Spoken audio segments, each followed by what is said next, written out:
Here we are, born to be kings, says Excellent Connection. Let's hope we don't get shut down by the CIA again, guys. Let's hope the FBI doesn't come after us again or seize us or something.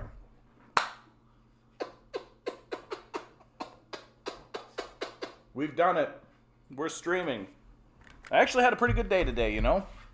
I've got a persistent cough. It's right through here, and I think I've got to be more honest about, like, I was hoping that this sickness was over, but it's definitely in here. It's definitely sticking around.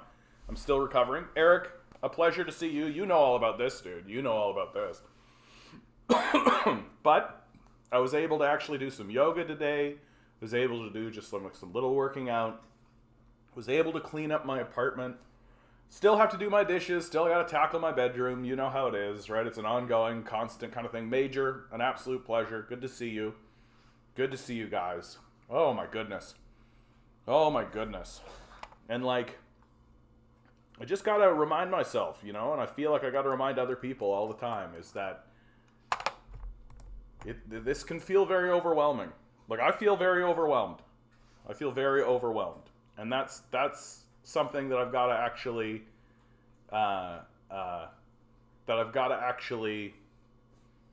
say aloud and remind others. You know, this is a very overwhelming period of time. It's going to get more overwhelming. You know what, Eric, bud, for you? I was thinking, I saw that very briefly, and I thought, I've got a lot of articles, but you're asking. So I'm going to I'll grab one of them here.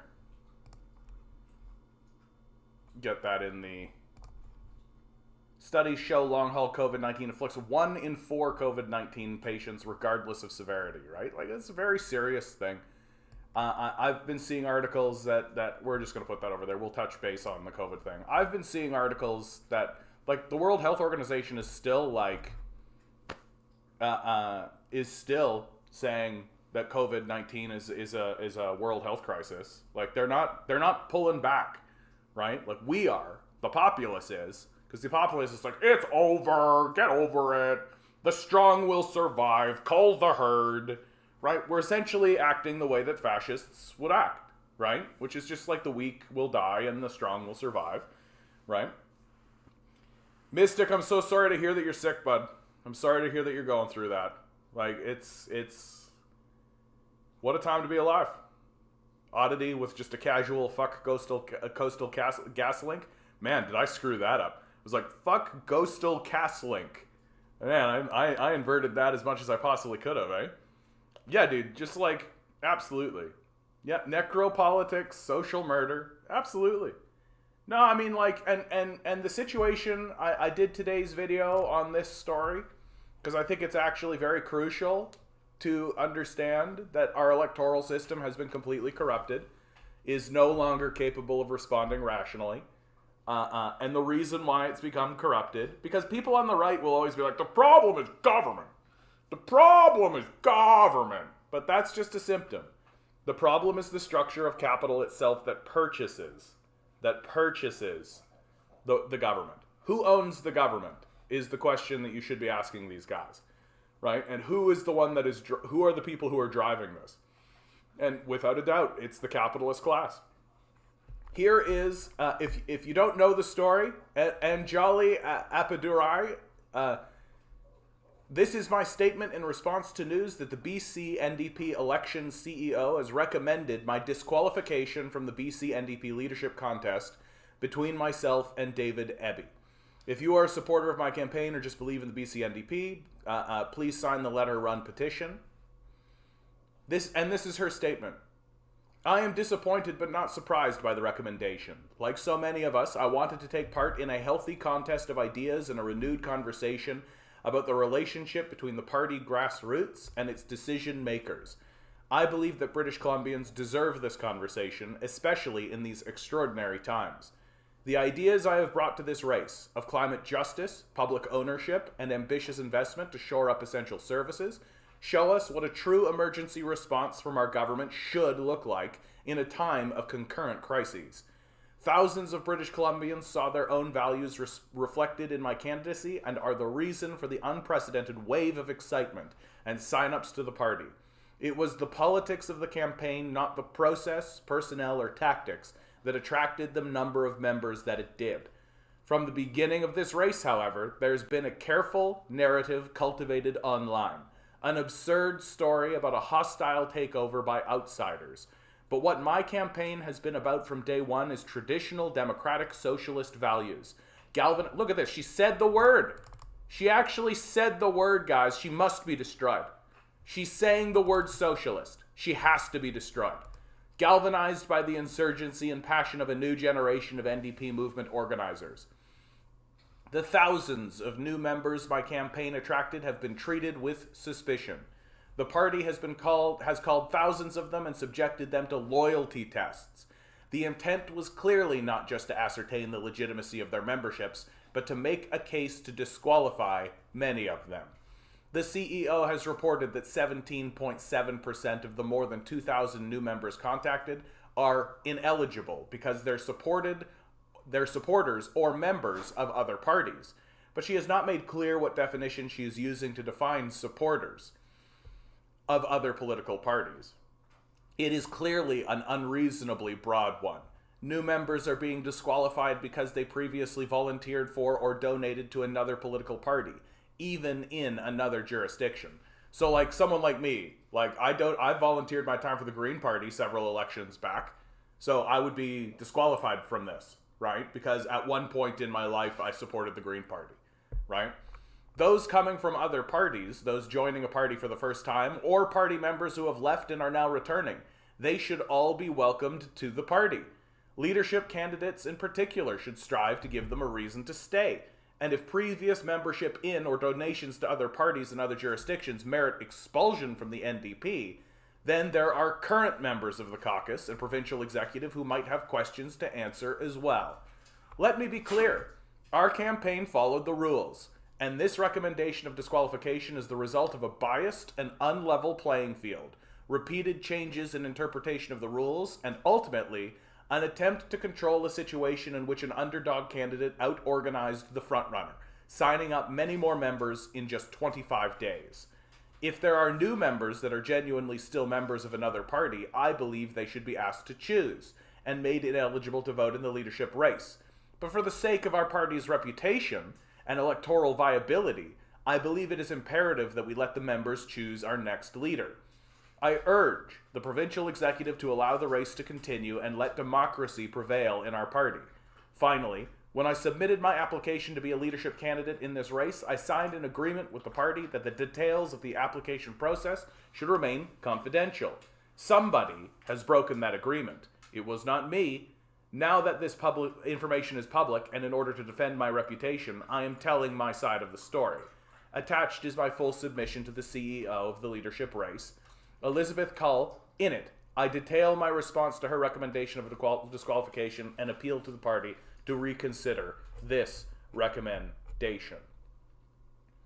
Like, the system has no credibility. Like, there's just no credibility left. Like, what they're literally doing is they're drumming up an excuse. They're creating the excuse that, oh, well, a lot of the people that she signed up also were at some point also part of other political parties, and that's reason. So literally, like, we don't want voters and we don't want support from politically active people who are changing sides.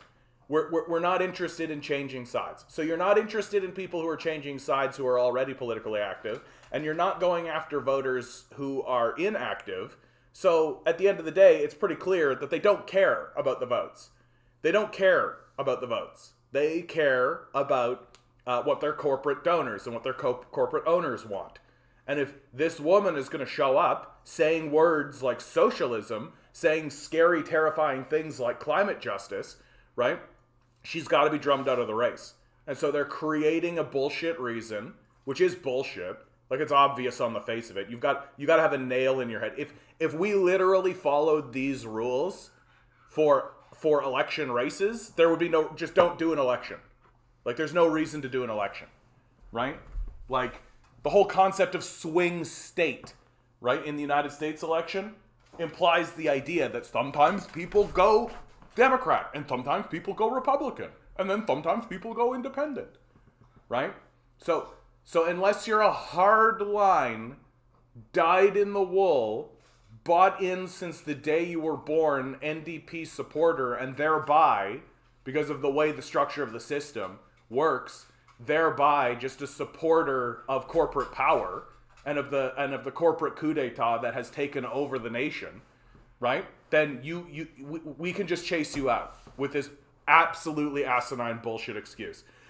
And they can use this excuse for whoever they like, whenever they like, forever. For real. They're saying that they should disqualify a candidate because 17% of the members fit this criteria. So like a pathetically tiny, almost insignificant margin of the people who were signed up had loose connections to other organizations at some point in their life, and this is enough to just chase a candidate out of the party. The system is fraudulent. The system is fraudulent. And there's no reason to follow the rules of a society that acts this way. There's no reason to follow an undemocratic fascist society. And this is fascism that you're watching in front of you. This is non-democratic.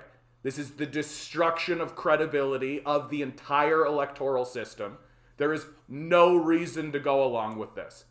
There's no reason to believe you live in a civil society. There's no reason to believe that this is a civilization worth following. And you are seeing, like, I mean, for God's sakes, here's California. Here's video just from Oakland, California. I show a lot of walkabout videos in this, right? Of China, North Korea, right? All kinds of places I like to show on this channel. Because sometimes I run out of road in the articles and all that, and I just get to talking, and so I put something up just to show. I've never seen anything like this.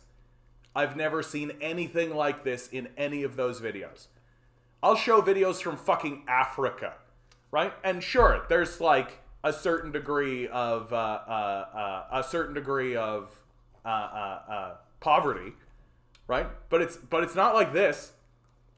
It's not like this. Like this is the destruction of a society that we're witnessing in front of our eyes. And we're starting to see people actually responding rationally, right? We're starting to see people actually begin to respond rationally. Activists occupy oil pipeline facility in Port of Montreal. Completely shut it down. Shut this stuff down. Like, it's obvious that the death cult is not responding rationally. It's never going to respond rationally. It's not going to allow elected officials to enter the halls of power in order to respond rationally. It's not going to do it. It's going to chase people out of the electoral system on purpose for these outcomes. We do not live in a democracy. Period. The story's over. There is no electoral solution. And there are people who are responding rationally to the rise of fascism, to the destruction of democracy, to the corporate coup d'etat that has occurred, right? Protests over soaring energy, food, and fuel prices have broken out across Europe. So the Europeans are actually doing something, right? The Europeans are actually acting responsibly and are doing something intelligent. The Europeans are actually taking to the streets and surrounding the halls of power. The Europeans are actually following my advice and doing what must be done in order to confront this death cult that's absolutely attempting to destroy not just the society, not just the culture, not just the civilization, but the species as well. And if you don't think that's what they're doing, you're fooling yourself. You're living in a delusional dream world on the same level as saying Santa Claus is real. My favorite video that I've seen so far. Hold on, where is it? I just set myself up for it. Those are the massive protests. Oh well, I'll stumble on it. Like, and in the meantime, high levels of toxic forever chemicals found in deer and fish. Like, we're literally poisoning our food, like poisoning the ecosystem. Toxic chemicals found in deer and fish are prompting health advisories in several parts of the country, especially warning hunters to avoid eating wild game. Like, we've just made everything toxic. You can't even eat animals that you kill in the wild anymore. Like, this is how bad it's getting. You want to talk about famine? You want to talk about the spread of and the destruction of the society? And in the meantime, Canada's fossil fuel subsidies surpassed $15.6 billion this year. We're literally subsidizing our death to the tune of $15.6 billion a year. Like, what the fuck are we doing? Like, what the fuck are we actually doing? Like, the civilization cannot withstand this. And yet, we're all supposed to just go along with it. And we're all supposed to pretend like these liberals are anything other than total frauds. Like, these liberals are complete and total frauds. It's extremely obvious. You don't need to create a case. They stand up and say, we care about climate change, and then fund the fossil fuel industry to the tune of $15.6 billion. Story is over. Like, it's finished. They're frauds. And if you're going to stand up and say and defend them, then you're a fucking loser fraud too. Straight up. Because this is black and white. Like, this is a complete and total black and white issue. Don't fund the fossil fuel industry. Defund it. Get rid of it. Let the free market decide. Why are we taking $15.6 billion annually and giving it to an industry that's responsible for the destruction of the species? We should be taxing this industry and taking the wealth away from the psychopath class and putting it into fossil fuels, planting trees, putting it into renewables rather, planting trees, doing stuff to actually give a shit about future generations or even this generation. We don't give a fuck. Like, we don't give a fuck at all. Like, that's the hard-nosed truth and the reason why we're experiencing a rising fascism. Because we don't care. Like, we don't care. Our opinion, and you can see it in the COVID-19 shit, right? Our opinion is just purge. Just call this shit. Just get rid of these guys. Just get a better job, right? We don't give a fuck. Just get a better job. Just shut up about it. Go. Improve yourself. Like, we don't care about what you say. Just shut the fuck up about it, right? Like, it's completely fine that the system of democracy itself is completely delegitimized, right? The problem is you, right? Like, this is a bullshit kind of thing. Is it this one? Yeah, it's this one. Okay. Boom. Ugh. Thanks, Oddity. Sorry about that. Maybe there is a loud concert going on. Like, what we're experiencing here in Canada is beyond apathy. Like, it's beyond apathy at this point. Right? Like, how can I conclude anything other than just we want it? Like, we just want it. We want this recession. We want the destruction. We want to elect people. The elections don't matter anymore. We just want to be ruled by fascists. Like, it's like we're demanding it. Like, we're standing up, and instead of saying, like, hey, how come we're not feeding and clothing and sheltering everybody? Because if you say that, you're a communist, right?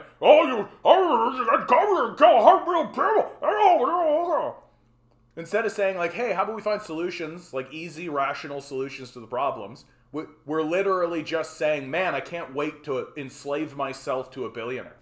I should have the freedom to choose which billionaire I can enslave myself to. And that's freedom. Like, what a huge L Western civilization is. Like, what an enormous L. Just cannot bother to even get into the street. To even attempt to try to protect even yourself. Like, forget about future generations. Even yourself. Like, if you're 20, it's just gonna be it's just gonna be a shit show for you. In 10 years, when you're 30, like, I already know for myself. Like, I'm 40. Like, when I turn 50, when I turn 60, like, when I'm old, when I'm an old man, I'm going to be abandoned. Like, I know that that's the truth. Like, I'm going to be in the streets, and not just in protest. Like, this society is not going to support people like me. This society is not going to take a look at people like me, at like people who attempted to live an artistic life and were abandoned for doing so, and say like, oh, well, maybe we should actually, like, we're destroying the old age pension system. We're destroying the healthcare system. We're destroying everything. By the time that I'm 60, this society is going to be a fucking third world country. It's going to be absolutely destroyed. I'm not going to be able to continue working because I'll be old. Like, that's what I'm looking at, and I've accepted that that's the truth. Like, that's the fact of my life. That by the time that I'm old, this society will basically be walking around, and essentially all that they will say to me is, well, there's the medically assisted dying program. That's literally what they will say to me. Because our society is degenerate. Just a degenerate barbarian society. And the citizens have become despicable. Like, if you're watching this from Europe or some other nation or something, and you know anybody who's contemplating a move to Canada or the United States, fucking don't. Fucking do not. We are on a massive decline. And it is going to happen extremely swiftly. And it's apparently going to happen completely silently, too. The populace is just going to watch it happen. Like, this isn't going to happen. The citizens of the country are not going to gather en masse. The citizens of the country are not going to come into the streets, right? Because we're too gullible and stupid. We still believe that electoral system is absolutely possible to respond rationally, when it's obvious that it is not. Hey Jack, how you doing, bud? Have you seen CCK philosophy videos in the German Revolution of 1918? Shit's inspiring and depressing. I have not. Look forward to having you in my ear during my workout. I'm just like, I'm so happy that you guys are here. Honestly, like, it makes me feel real like, because I'm frustrated these days. Like, it's annoying. You know? Like, it's funny to use the word annoying. Like, to me, it's no longer depressing. Like, I'm no longer sitting here being, like, outraged by it even. Like, I'm no longer sitting here doing that. I'm just looking at it and just, like, being like, oh, you guys are dumb. Like, this is dumb, what we're doing. Like, dumb on a level that cannot be comprehended. That the conversation that we have just gone through, like, just take a look at your Jordan Petersons and Shapiros and all those guys, right? What has been their entire point the entire time? That we stand up and say, hey, there's an issue with the hierarchy. There's a structural issue with the hierarchy. And their response is, shut up about that, clean up your room. Which is just a form of gaslighting. Because it completely puts aside the entire point that's being made, which is, hey, there's an issue with the hierarchy. There's an issue at play. There's an issue going on. And we're just going to march towards the collapsing hierarchy, because the hierarchy is collapsing, right? There's no such thing as capitalism. There's no such thing as this absurdist fiction, right? That we are heading towards neo-feudalism, and our leaders know it, and they're ushering it in on purpose, right? They're actively doing it on purpose, and we're all just supposed to be like, oh, you know, I just gotta clean up my room. You know, stand up straight, but you just gotta work a little bit harder. And, like, it's already, if it's not obvious now for you that capitalism is a fraudulent, failed system, then I don't know what it's gonna take. I think it's literally gonna take some of these guys just losing their own job, right? And then they'll go through a Nazi period, because we're a Nazi society. And maybe after that we'll have a moment of like, maybe we should just spend 10% of what we just spent killing each other to just give people houses. Like, we're just a bunch of dumb, illiterate monkeys. And we're not trying. We're literally not trying. So Jorts told someone to get their own groceries. My take is that most people should have groceries delivered as it's better for the environment. Yeah, honestly, like, during the COVID period, there's no reason that the government could not have set up some kind of delivery service. It absolutely could have been the case. I mean, we used to do that. Remember, like, milk delivery existed. We used to have those systems in place. Yeah, we just need to stop playing their game.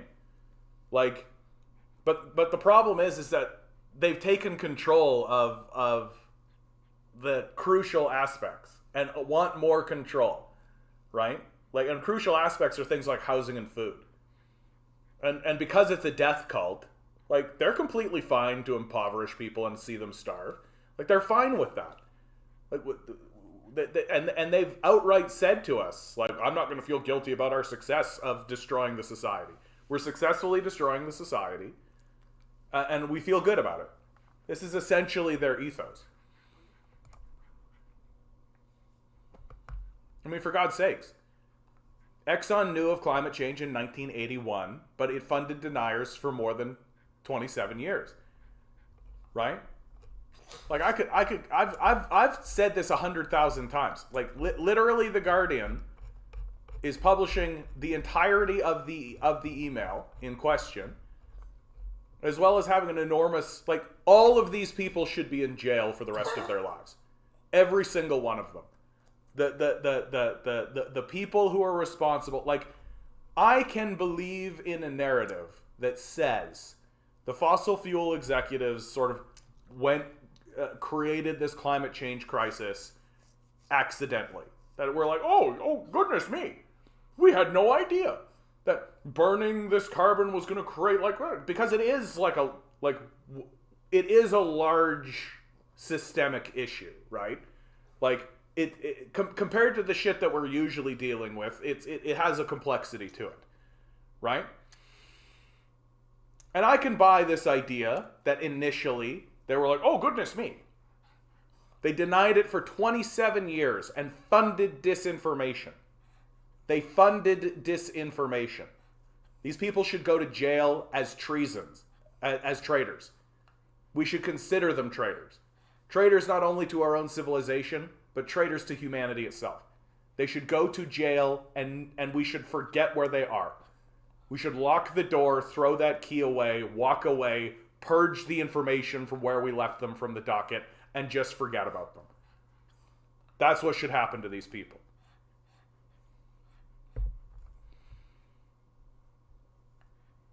Yeah, once again, you can find speculations of climate change due to industry as early as the late 1800s, but I think that if we want to be genuine and we want to be fair, I think that the 80s, like the 70s and the early 80s is probably when we can pinpoint the actual beginning of the real science.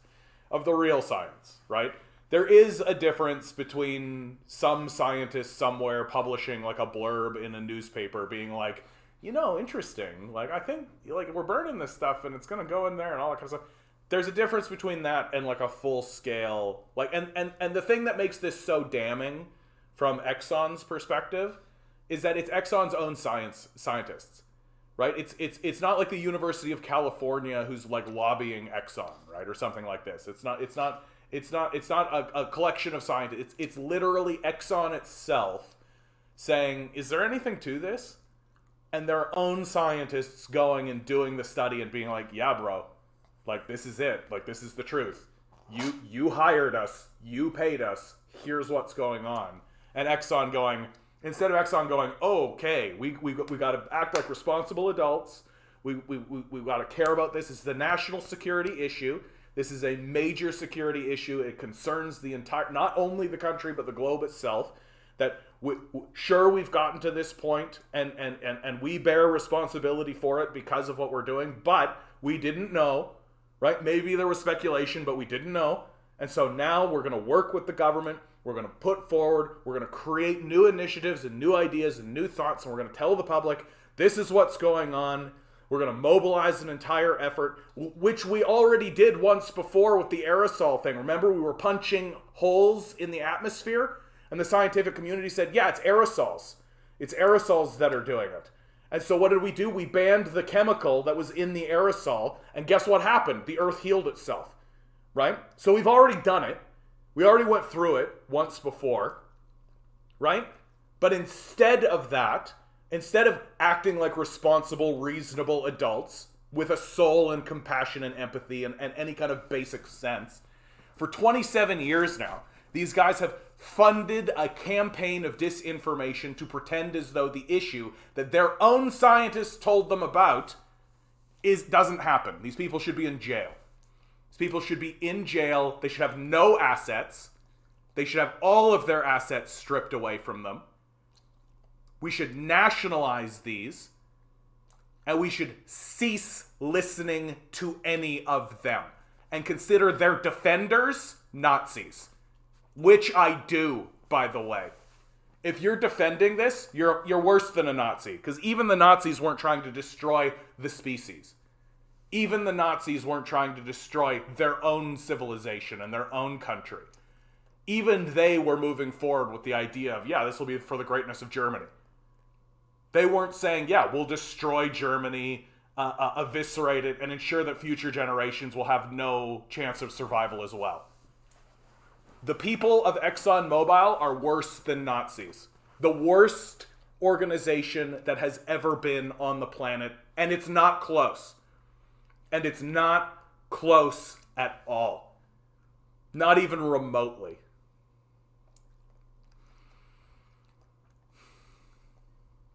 Yeah, related to climate change, microplastics, PFAS, the billionaires know what they're doing. I mean, they know what they're doing, they just don't give a fuck. Like, they just don't care, right? Because they surround themselves with, like, a pristine water supply that they've bought for themselves, right? Which we gave them. The tobacco industry did the same thing, but after they were proven to be false. And it looks like the capitalists learn on how to turn the blame away from them. Yeah. Like, our big mistake with the tobacco industry is that we didn't jail these people, right? Like, we have to send a signal to future generations and to the society at large that doing this kind of stuff is going to come at a high cost. But every single time a crisis occurs, we just, like, literally, this society is so garbage. We're such a garbage people that when a crisis occurs, we just end up giving more money to the people who caused it. Take a look at the 2008 financial collapse, right? Like, the 2008 financial collapse, we literally just gave money to the people who caused it. That's what we did. Like, what a garbage people we are. Just total trash. Like, we're like, we're just like the asshole of the world. That's all. Ugh. 100 companies create 72% of the pollution. Yeah, exactly. And of course, their gaslighting is like, yeah, but you're the one consuming the goods that we make. Yeah, because you're a fucking monopoly, you dumb fuck. You're a fucking monopoly. What else are we supposed to do? Like, you just fucking garbage positions that are just strictly gaslighting at this stage in the game. And honestly, it is time to stop listening to these people. Like, they're demons. And I said it yesterday, I'll say it again. If I found out that in, like, the basement of the CIA that there was, like, a Hellgate, and that there was, like, Operation Hellgate, and that they were all, like, in the thrall of the Dark Lord Lucifron or something, who is actively attempting to create hell on this earth so that he could open up the Hellgate and let his demons live in the world, right? I'd be like, yeah. It wouldn't surprise me at all. It wouldn't surprise me even a little. I would report on it, I would talk about it, and be like, yep. Suspicions confirmed. We are ruled by literal demons. Like, these people are fucking psychopaths. And we're just letting it happen. Oh, here we go. This is the video that's coming out of France. Here you go. It's my favorite one.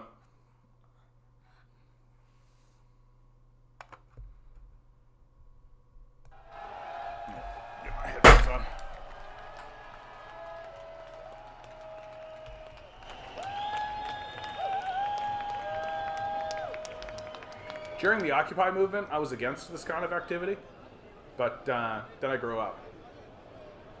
Like, it all burns down anyway. Like, it all burns down anyway.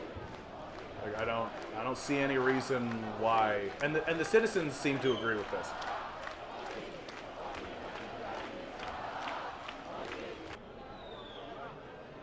Got my phone bill from Bell today, $300 from some calls I made while in Chicago. I was told I would not be charged more when I normally pay. Yeah, they're liars.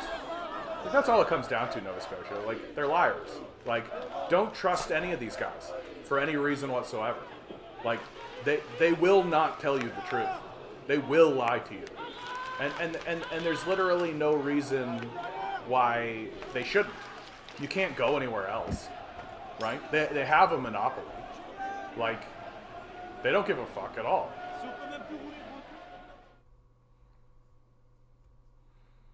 I debated a conservative the other day where they argue it is my responsibility for climate change because 80% of the pollution comes from consumer. Like, it's such a fucking dumb gaslighting position, right? That that's no different than saying that women who get raped are at fault because they're wearing skimpy clothes. They're asking for it.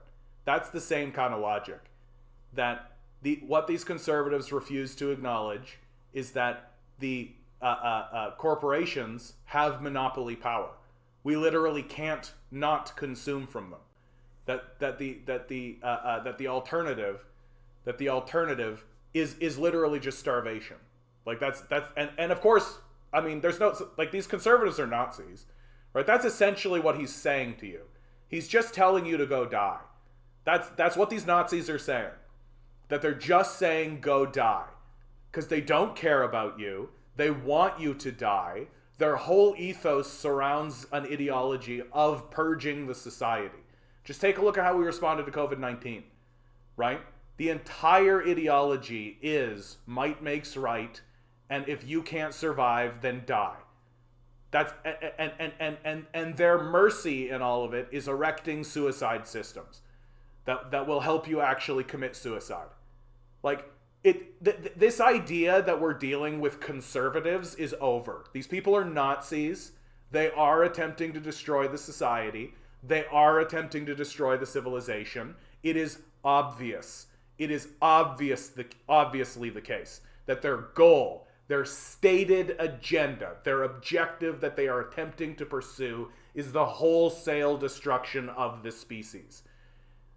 And it's obvious. Take a look at what Doug Ford did. Literally the first thing he did when he came into power is he got rid of 700 climate change initiatives. Literally said, yeah, I want the species to die. It was the first thing that he did. Like, there's no such thing as conservatism anymore. These people are Nazis. To consider them any less than that is to just live in a world of self-delusion. And many of these quote-unquote conservative types are going to do that because they think that Jesus is coming back at any moment. They think that Santa Claus is real. Like, if you're willing to delude yourself on that kind of level, then you're willing to delude yourself about what the wholesale destruction of the species looks like.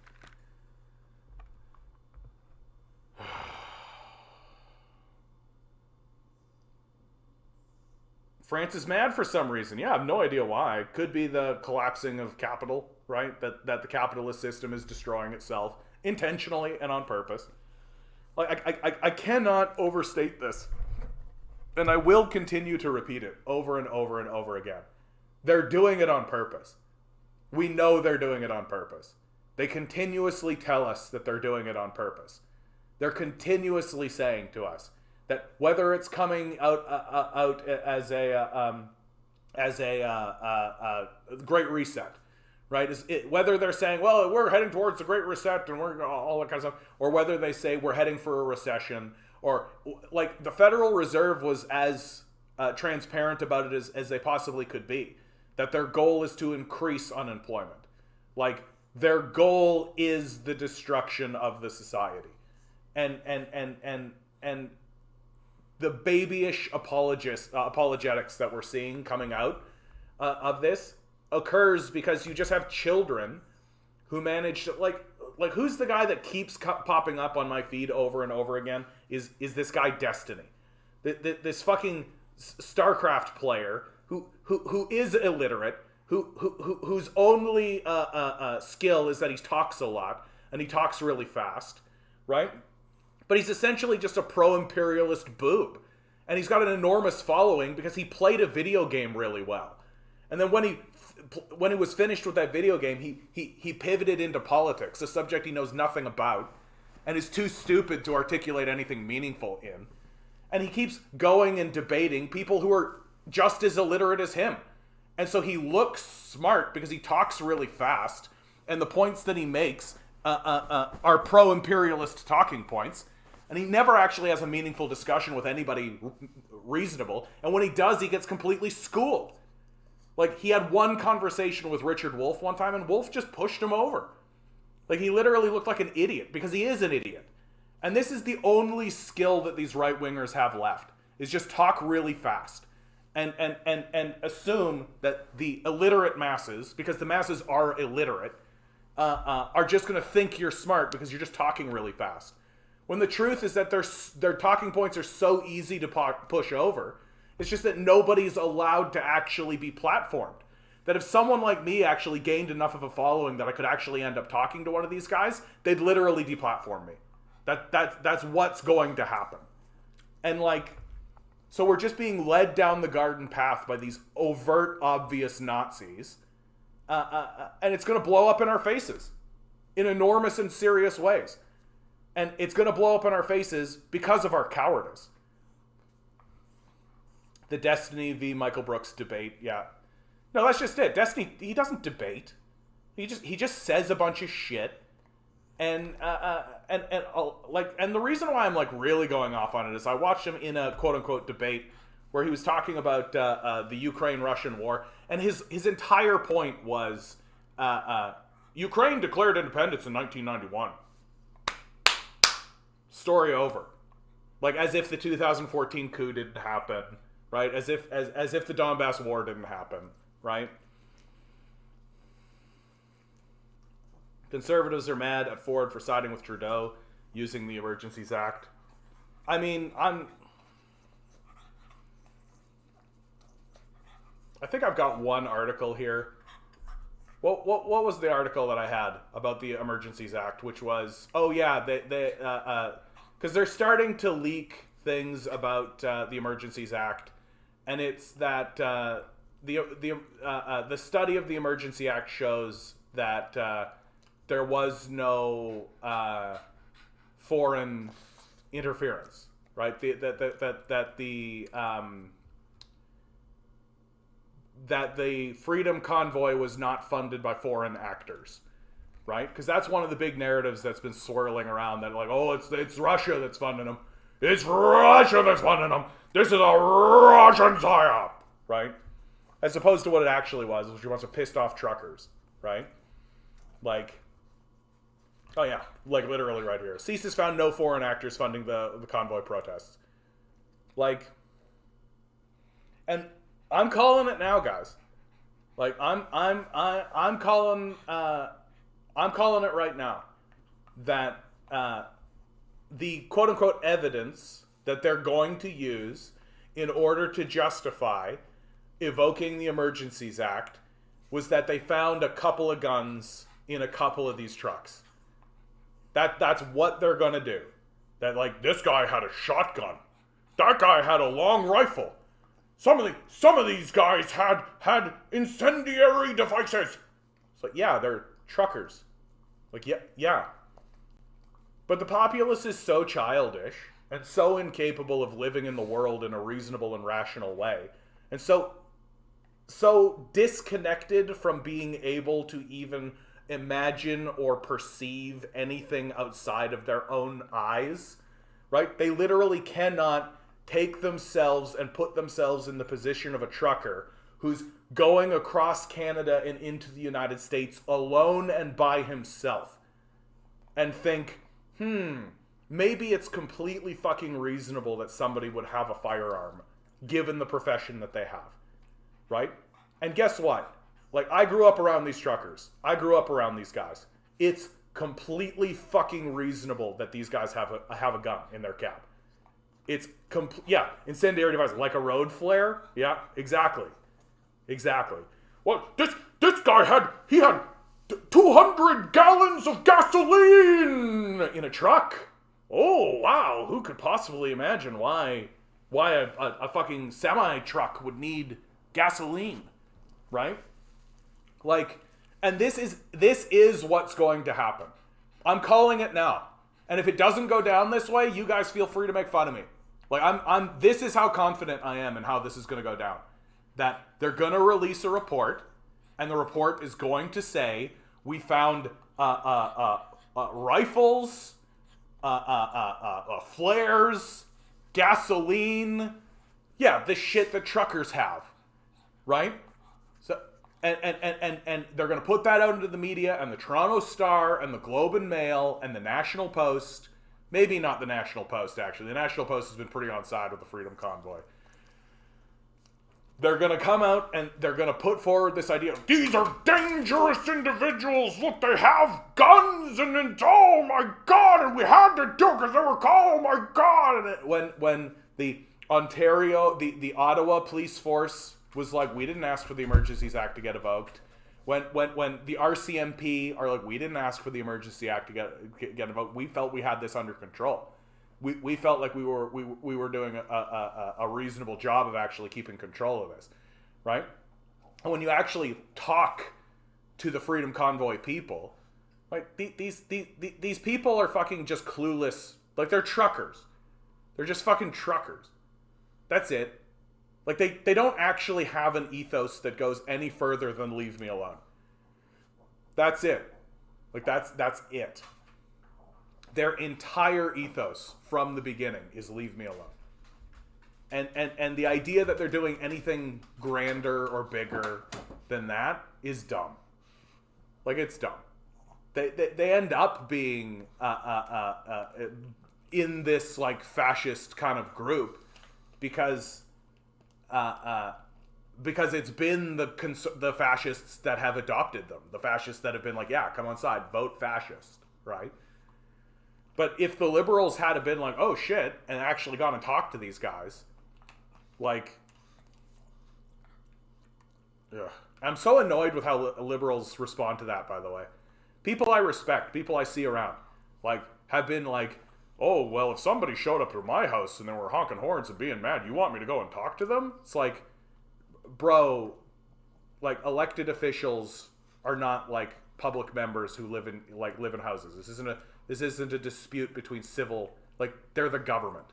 They're elected in order to deal with this shit. That's their job. Like, I'm just so fucking annoyed.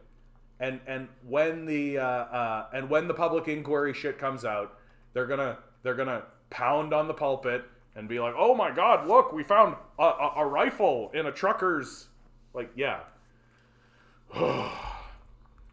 Yeah, exactly. The Emergencies Act had nothing to do with Ottawa and everything to do with the bridge. That's completely true. They disrupted the supply chain, so gloves came off. They didn't care about the protest in Ottawa. That's exactly the truth. That's exactly the truth. Like, if the trucker convoy had have stayed in Ottawa, they'd still be there. Like, that, and that's just the truth. But what happened is that they went to a bridge and they shut down a piece of critical infrastructure, and that kicked off the use of the Emergencies Act. So it's the government saying in the clearest possible way, if you protest effectively, we will arrest you. Like, we will criminalize protest if you protest effectively. And that's essentially what they're doing here, by the way. This is the criminalization of protest. And that's the reason why, like, I am not on side with the trucker convoy in terms of the reasons why they go to protest. Like, I am more or less of the opinion that it's like, just like, don't be a baby. Just fucking get the vaccine. Just shut up about it. Like, the rest of us are getting this fucking vaccine. The doctors and nurses are saying get the vaccine. I understand your concerns about government overreach and corporate overreach and all that kind of stuff, but shut up. Like, you're kind of being babies. Like, you're kind of being babies. but they're still citizens and they still have the right to protest, right? And they were protesting and they were protesting effectively. And the people who were organizing it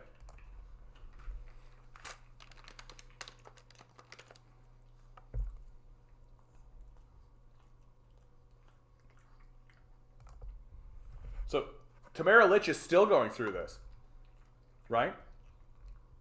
Like she's still going through this. That she's going to she spent 48 days in jail while waiting to answer for non-violence charges, right? And when you take a look at what her charges are, you see that it's essentially organizing a protest. That's what she was charged with. Like, we have the legal right to protest. I don't care if you disagree with what they were protesting about. I genuinely don't care. What the government said to us is that if you protest effectively, we will evoke the Emergencies Act, which is supposed to be used during periods of war. We will use every possible excuse in order to incarcerate you, jail you, make your life a living hell. We will seize your bank accounts. We will seize your assets. We will remove your ability to interact with your livelihood. We will do everything we can to ensure that you recognize that you do not protest effectively. Like, this is fucking fascist shit right here. Like, this is worse than anything the conservatives have ever done in this country. Straight up. This is worse than anything the conservatives have ever done in this country. By a lot. By a lot. My kidneys failed. Death rates have risen. EU has conducted hearings. The vaccine don't stop transmission. And they aren't safe. Yeah, I mean, I don't really want to get into the big vaccine conversation, honestly. Because I do feel like it is still like an unfolding conversation that we're having. But I mean, I've been seeing articles that around that were like Pfizer admits that they didn't really test this vaccine, right? I've been seeing stuff floating around that shows that they were not being upfront with us, and it's like hardly surprising, right? Like it's hardly surprising.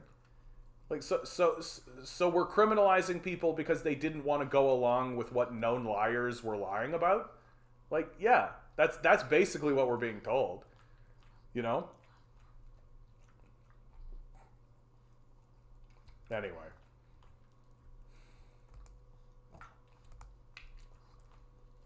Here's one of my favorite stories that's happening right now.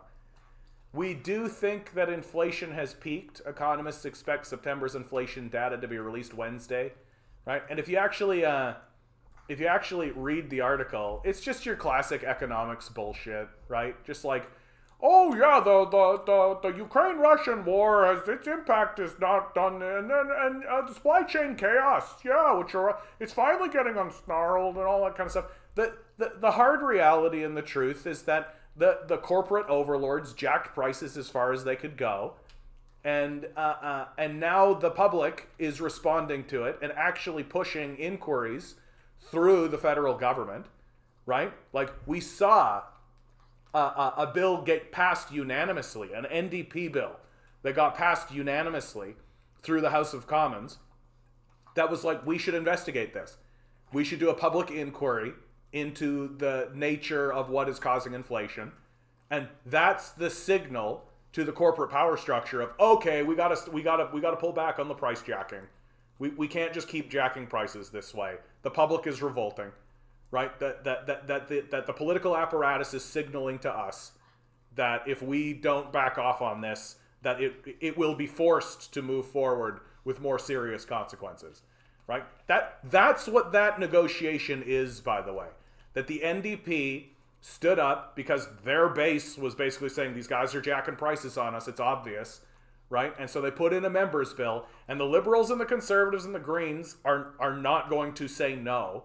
Can you imagine what how do the Conservatives turn to their base of we're a working class party fighting for the working class, but definitely we're not going to do a public inquiry into the causes of inflation. No, sirree, Bob. Like, they can't do it.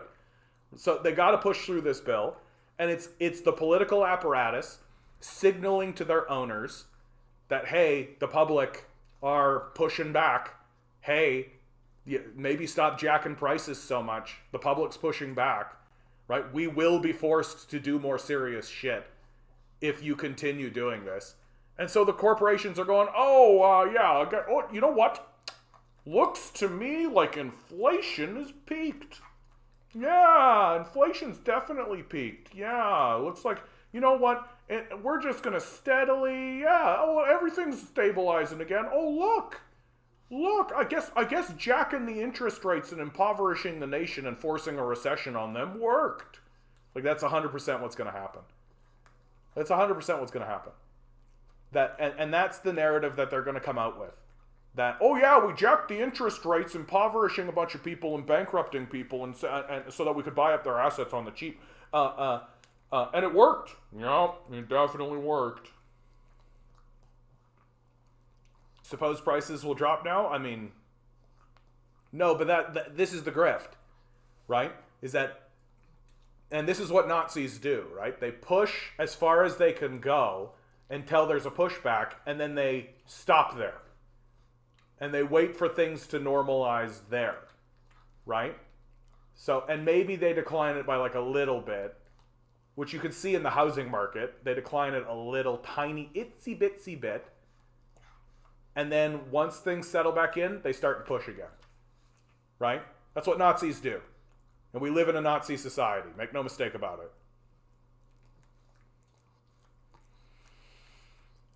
We need a new party not beholden to corporate interests. It'll be destroyed. It'll just be destroyed. Like, these people are psychopaths. Like, if we attempted to build a party, they'll literally just assassinate its leadership. Like, electoral politics has failed.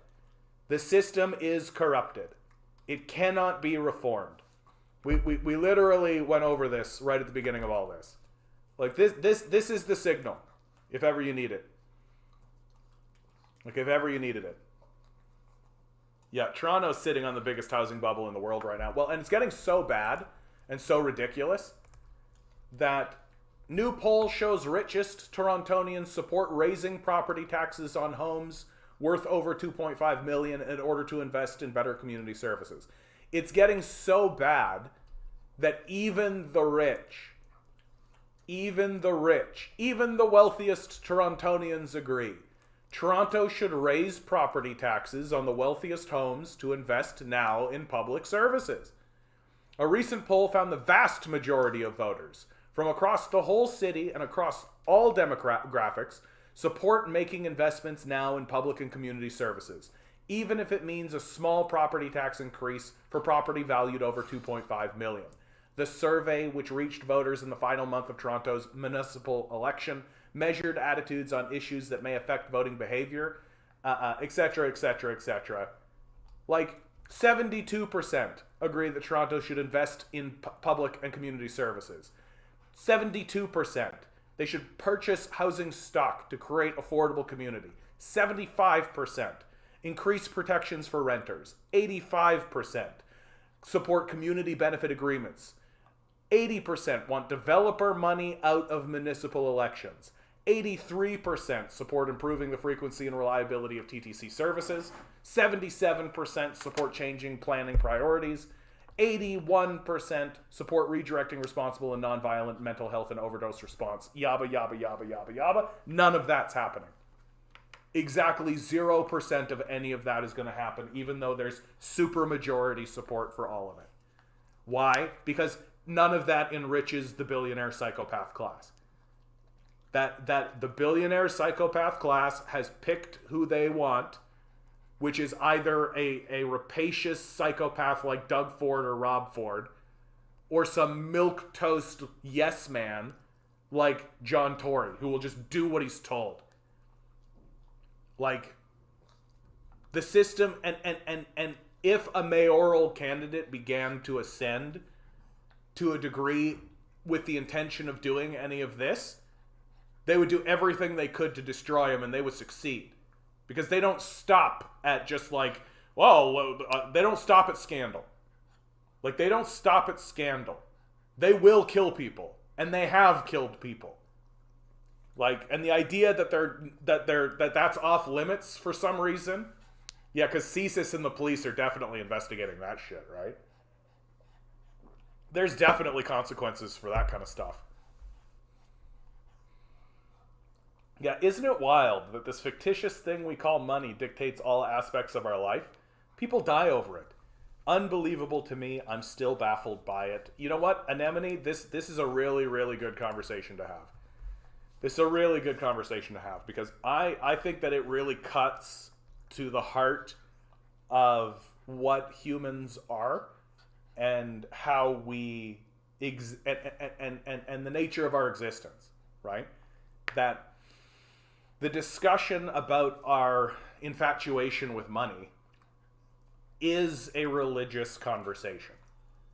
And I know that we want to, as secularists and as people who live by evidence, right?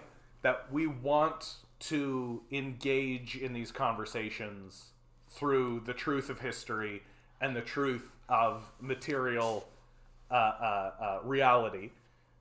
But a hard truth for us to swallow and a hard pill for us to swallow is that humans like magic. We like magic. We're easily entranced by it. We're easily deceived by it. And we like to be deceived by it. We enjoy that. It's part of who we are and what we are. That we want to connect to something that's larger and mystical and has a religious quality to it.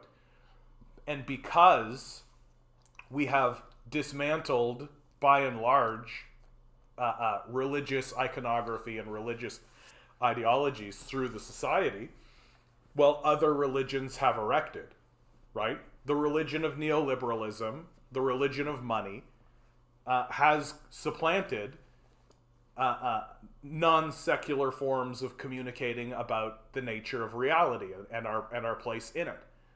And the ethos of the religion of money is very persuasive, because if you have a lot of money, well, you can do stuff, right? That money is power, and I can prove it.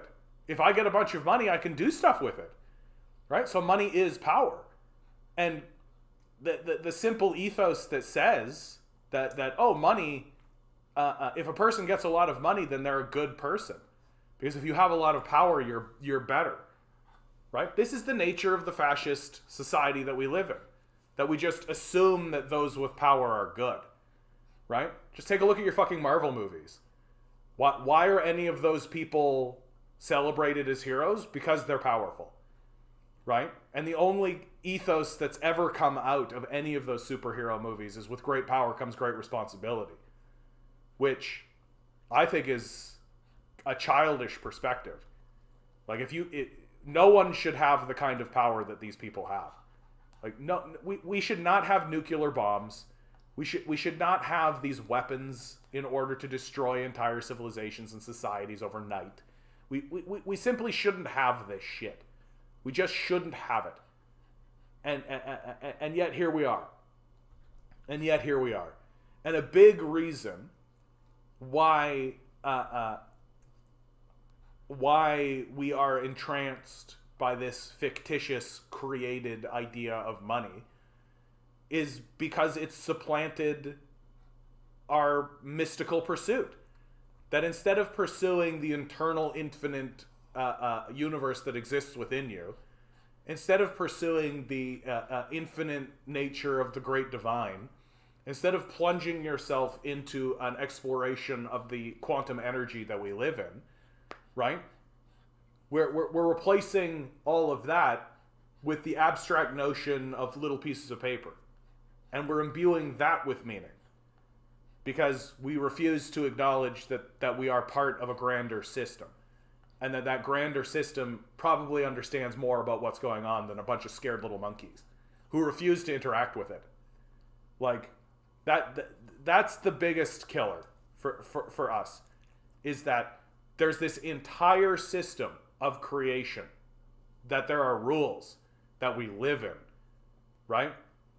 And instead of looking at that and paying homage to that and paying any attention to that and obviously humbling ourselves to the power of that, we've erected our own gods. And money is a god. Like, money is a god that we worship. And we've done it due to our illiteracy, due to our inability to actually acknowledge that the earth itself and the universe itself are large power structures. Yeah, there are animals just out there being beautiful. Yeah, we have to spend all our lives working in concrete cages.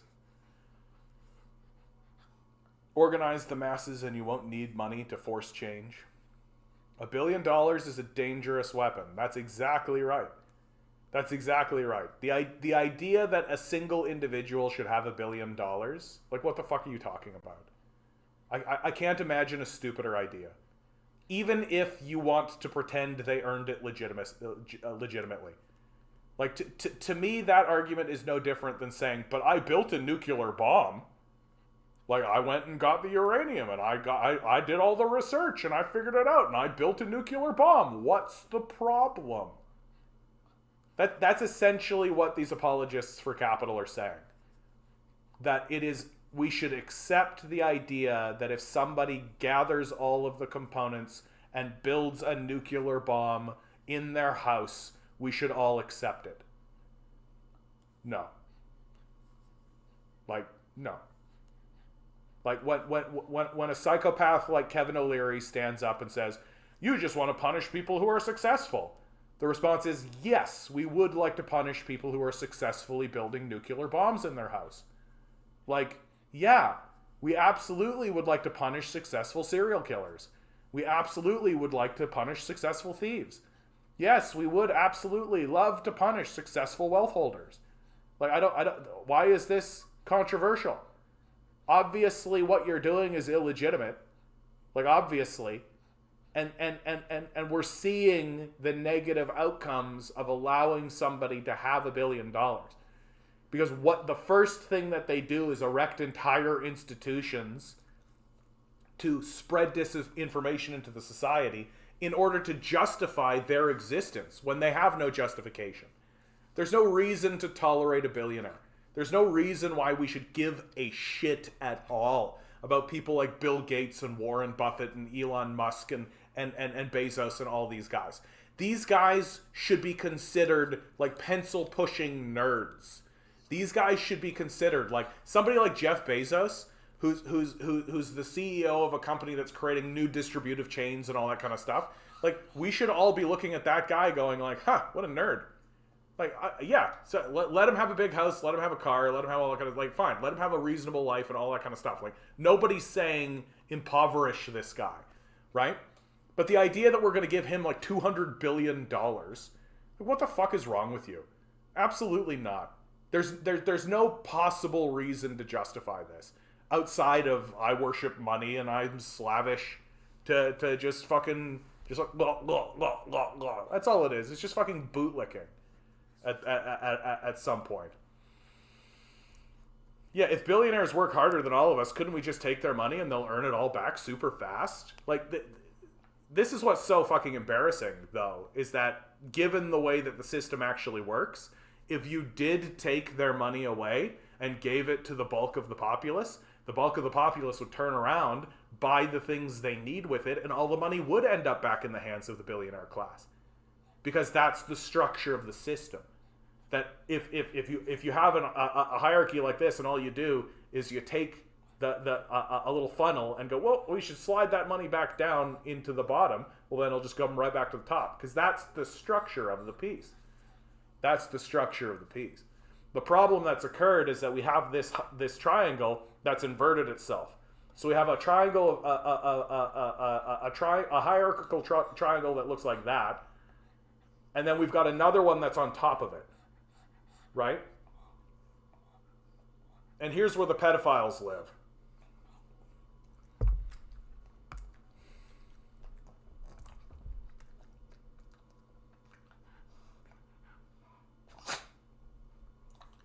It's pretty wild how the U.S. is sending armored vehicles to Haiti to help quash the exact sort of uprising it's been actively trying to create in places like Iran, Venezuela, Cuba, and Hong Kong. The Pentagon is seeking sweeping new powers in preparation for a war with China. The Senate NDAA bill increases proposed military aid to Taiwan from $4.5 to $10 billion. And Tony Blinken is claiming without evidence that Beijing has greatly accelerated its plans to annex Taiwan. This is all as aggressions continue to ramp up against Russia. They really are doing this thing. So it looks like this is what we'll be doing for the foreseeable future. Calling to escalate the war in Ukraine, facilitating the escalation of the war in Ukraine, and then screaming with shock and outrage when the war in Ukraine escalates. That seems to be what we've got planned. This is fascinating. Just 22% of Germans see Russia as a major threat to their security versus 66% of Americans. The geography suggests these results should be reversed. On China, the divide is even bigger. That's because the threat perception doesn't come from geography, but from propaganda. Americans are the single most propagandized population on Earth. And it's not close. Like, it's not close. Maybe my government is actually in the wrong here and is just lying and manipulating to advance its own interests should be much more common thought. It's a line of inquiry that should be taught to school children. It is by design that it doesn't occur to people more often. The most powerful weapon the West has given Ukraine is not the HIMARS, it's the US propaganda machine. The only people who support Western proxy warfare in Ukraine are those who deny the extensively documented ways the Western Empire has provoked, sustained, manipulated, and exploited this war. You can only support what's being done by lying and or being lied to. Calling for de-escalation actually causes escalation is the single dumbest empire bro talking point yet to emerge from the war. I'm still laughing about how liberals just spent months amplifying and celebrating a trolling operation founded by a literal Nazi.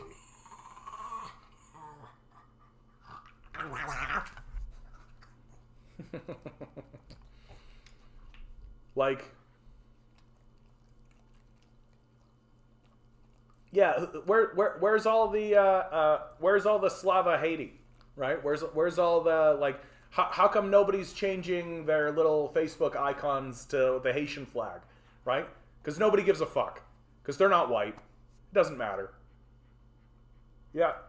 Where are all the Slava Haiti people? Yeah. Xi said he has plans to take Taiwan. Do you have a source on that? Because what I've been seeing coming out of Xi is that their intention is to continue on with this two systems, one China policy. That seems to be the intention that's coming out of China. That China's position on Taiwan is that they are two different systems, but it is one China. And their goal, of course, is reunification, clearly. But they're not going to just allow the United States to put a military base on Taiwan. They're not going to allow the United States to arm up Taiwan. And if the United States' goal is, in fact, to send $10 billion in quote-unquote military aid to Taiwan, then it's going to force China's hand. It's just going to force their hand. They're not going to have another alternative. Because they're not going to sit back and watch... they're not going to sit back and watch America do to Taiwan what they did to Ukraine. They're just not going to do that.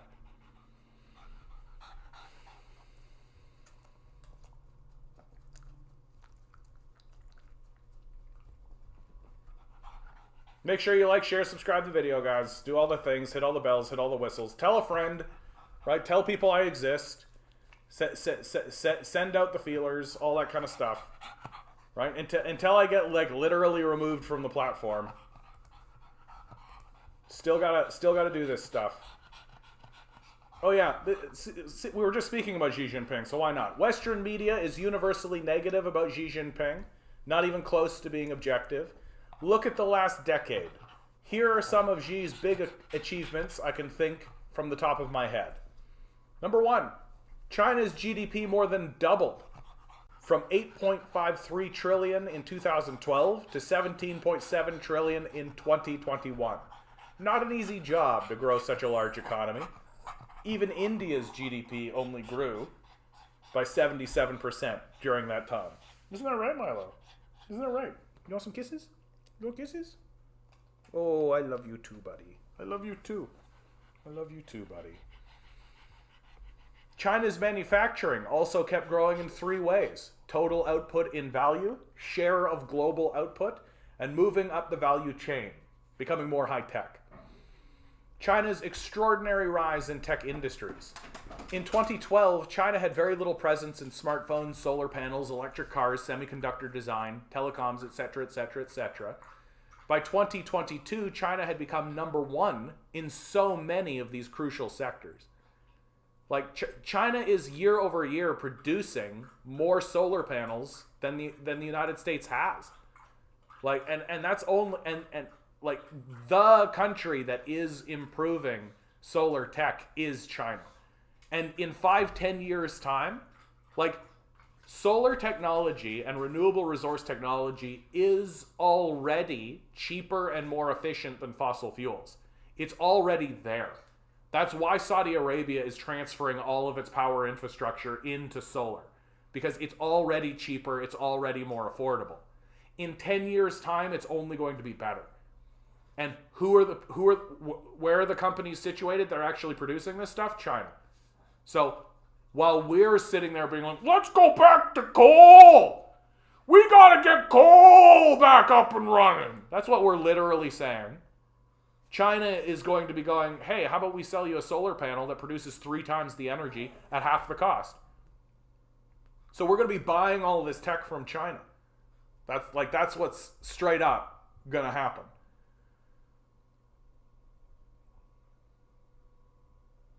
In 2012, nobody around the world had heard of Xiaomi, Huawei, DJI, Alibaba, WeChat, TikTok, BYD, etc. The biggest testimony to China's success is the endless drama of American hysteria, sanctions, and trade wars over the last 5 years. Poverty alleviation. Xi Jinping finished the job of eliminating extreme poverty in China. 100 million people helped in the last decade. Socialism is not just a slogan, but a reality. I mean, you just take a look. A number of rural residents in poverty. And if you actually take a look at any of the walk-around videos that exist online on YouTube, you can see it. You can see it. I show videos of walk-around videos of cities here in the United States, and there's just poverty everywhere.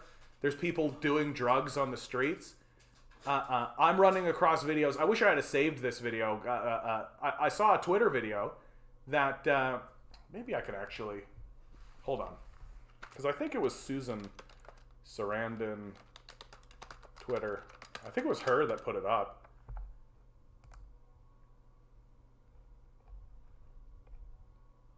Susan Sarandon's been pounding on it, man. She's not fucking around.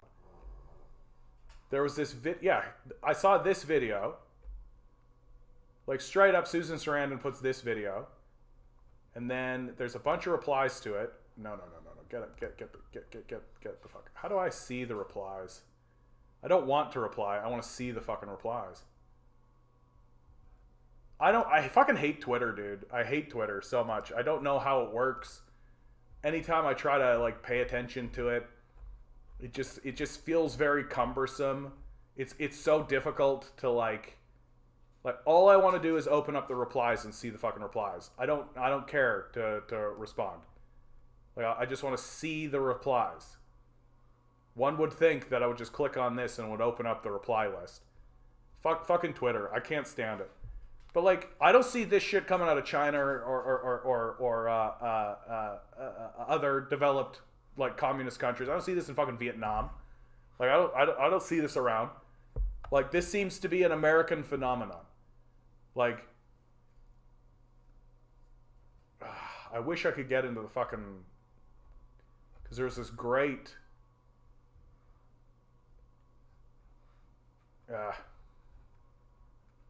I suck at Twitter. Oh, I followed her. Okay, great. Congratulations, Susan Sarandon. I followed you. Bless your heart. You're absolutely wonderful person. The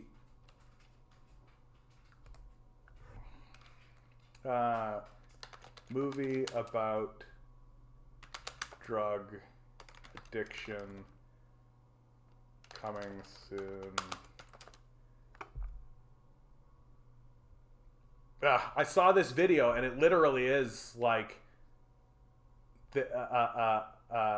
it literally is like people going and talking to the homeless. Maybe a movie talking to the homeless. I really wish I had saved this.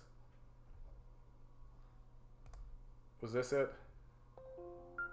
So I see 1, 2, It's all over 3, like, 4, 44,000 people in 5, Los Angeles are 6, maybe 7. The thing that was so striking about this one thing that I saw was that they were talking to the homeless, and the homeless were saying, like, yeah, the police and the drug dealers are working together in order to get drugs into the streets. There was literally one guy that was saying, like, I've been in this game for 30 years, and I've never seen anything like this, where the whole system has become so corrupted that the police forces themselves have integrated themselves with the drug cartels in order to flood the communities with fentanyl and heroin and meth and all this kind of shit.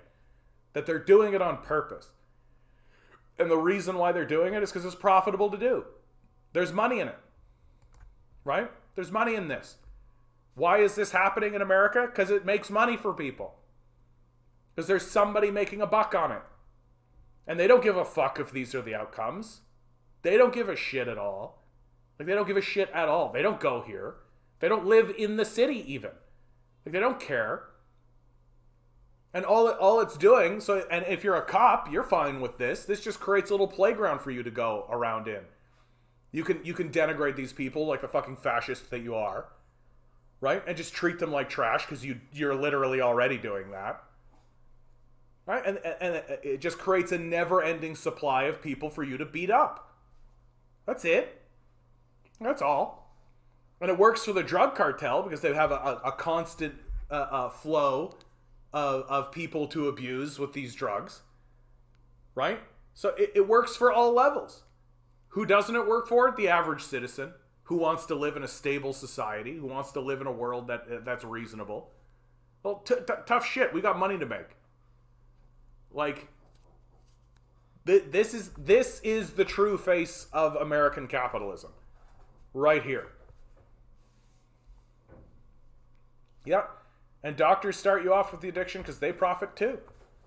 Yeah, they got shares in this shit. Right? They're bought into all this shit. Like, and what are we doing about it? Fucking nothing. We're not interested. Like, this society is not interested in this. Like, for fuck's sake, take a look at the school shooting issue, right? Like, for real, we have a rampant rash of people who are taking guns and walking into public spaces and opening fire to a degree that is like completely unprecedented. It doesn't happen anywhere else. It doesn't happen anywhere else. And it's happening over and over and over and over and over and over again. And we're not responding to it. We're not responding to it at all. And when we do respond to it by talking about it, we just say, oh, these people are mentally ill. So it's an individualistic gaslighting that turns the eye away from the structure that benefits from it. Because who benefits from this? I would say that weapons manufacturers benefit a great deal, right? Because their objective, not only do they sell weapons to the people who go do the shootings, right? They turn around and sell weapons to the people who want to protect themselves. So they sell weapons to both sides. And in the meantime, oh yeah, you guys want to see the great perversion. Like one of the really deep, dark perversions that I saw recently. Kyle Rittenhouse TV show.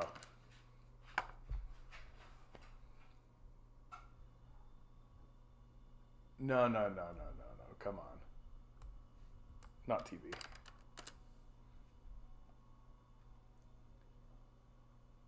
Kyle Rittenhouse has actually started a show.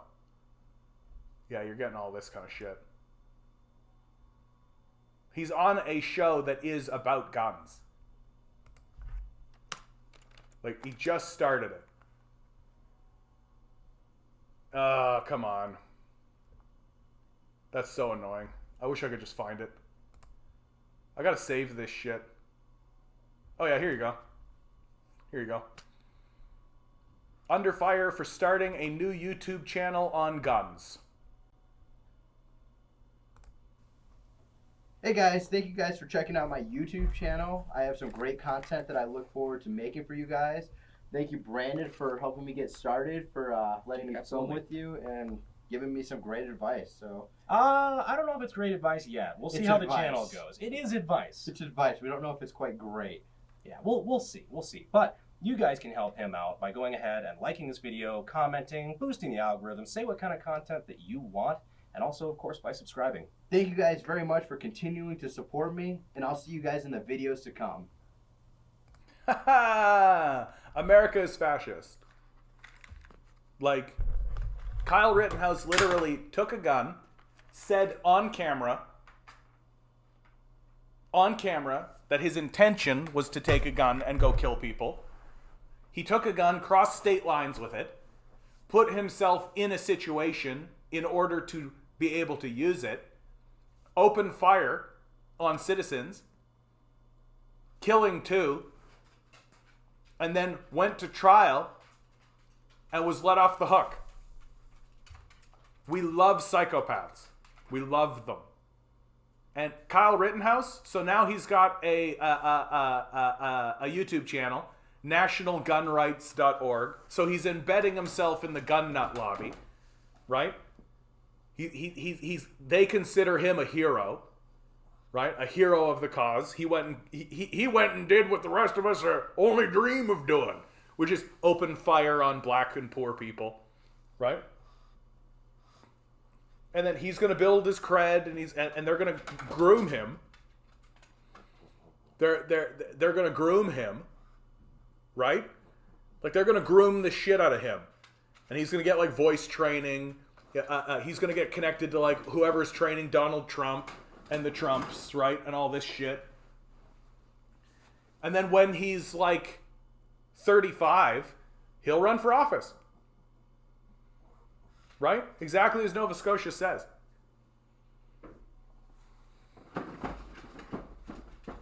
And like, he'll literally run. When he runs, he'll literally say in his ad that I killed those people in self-defense. And people will be like, yeah, that's right.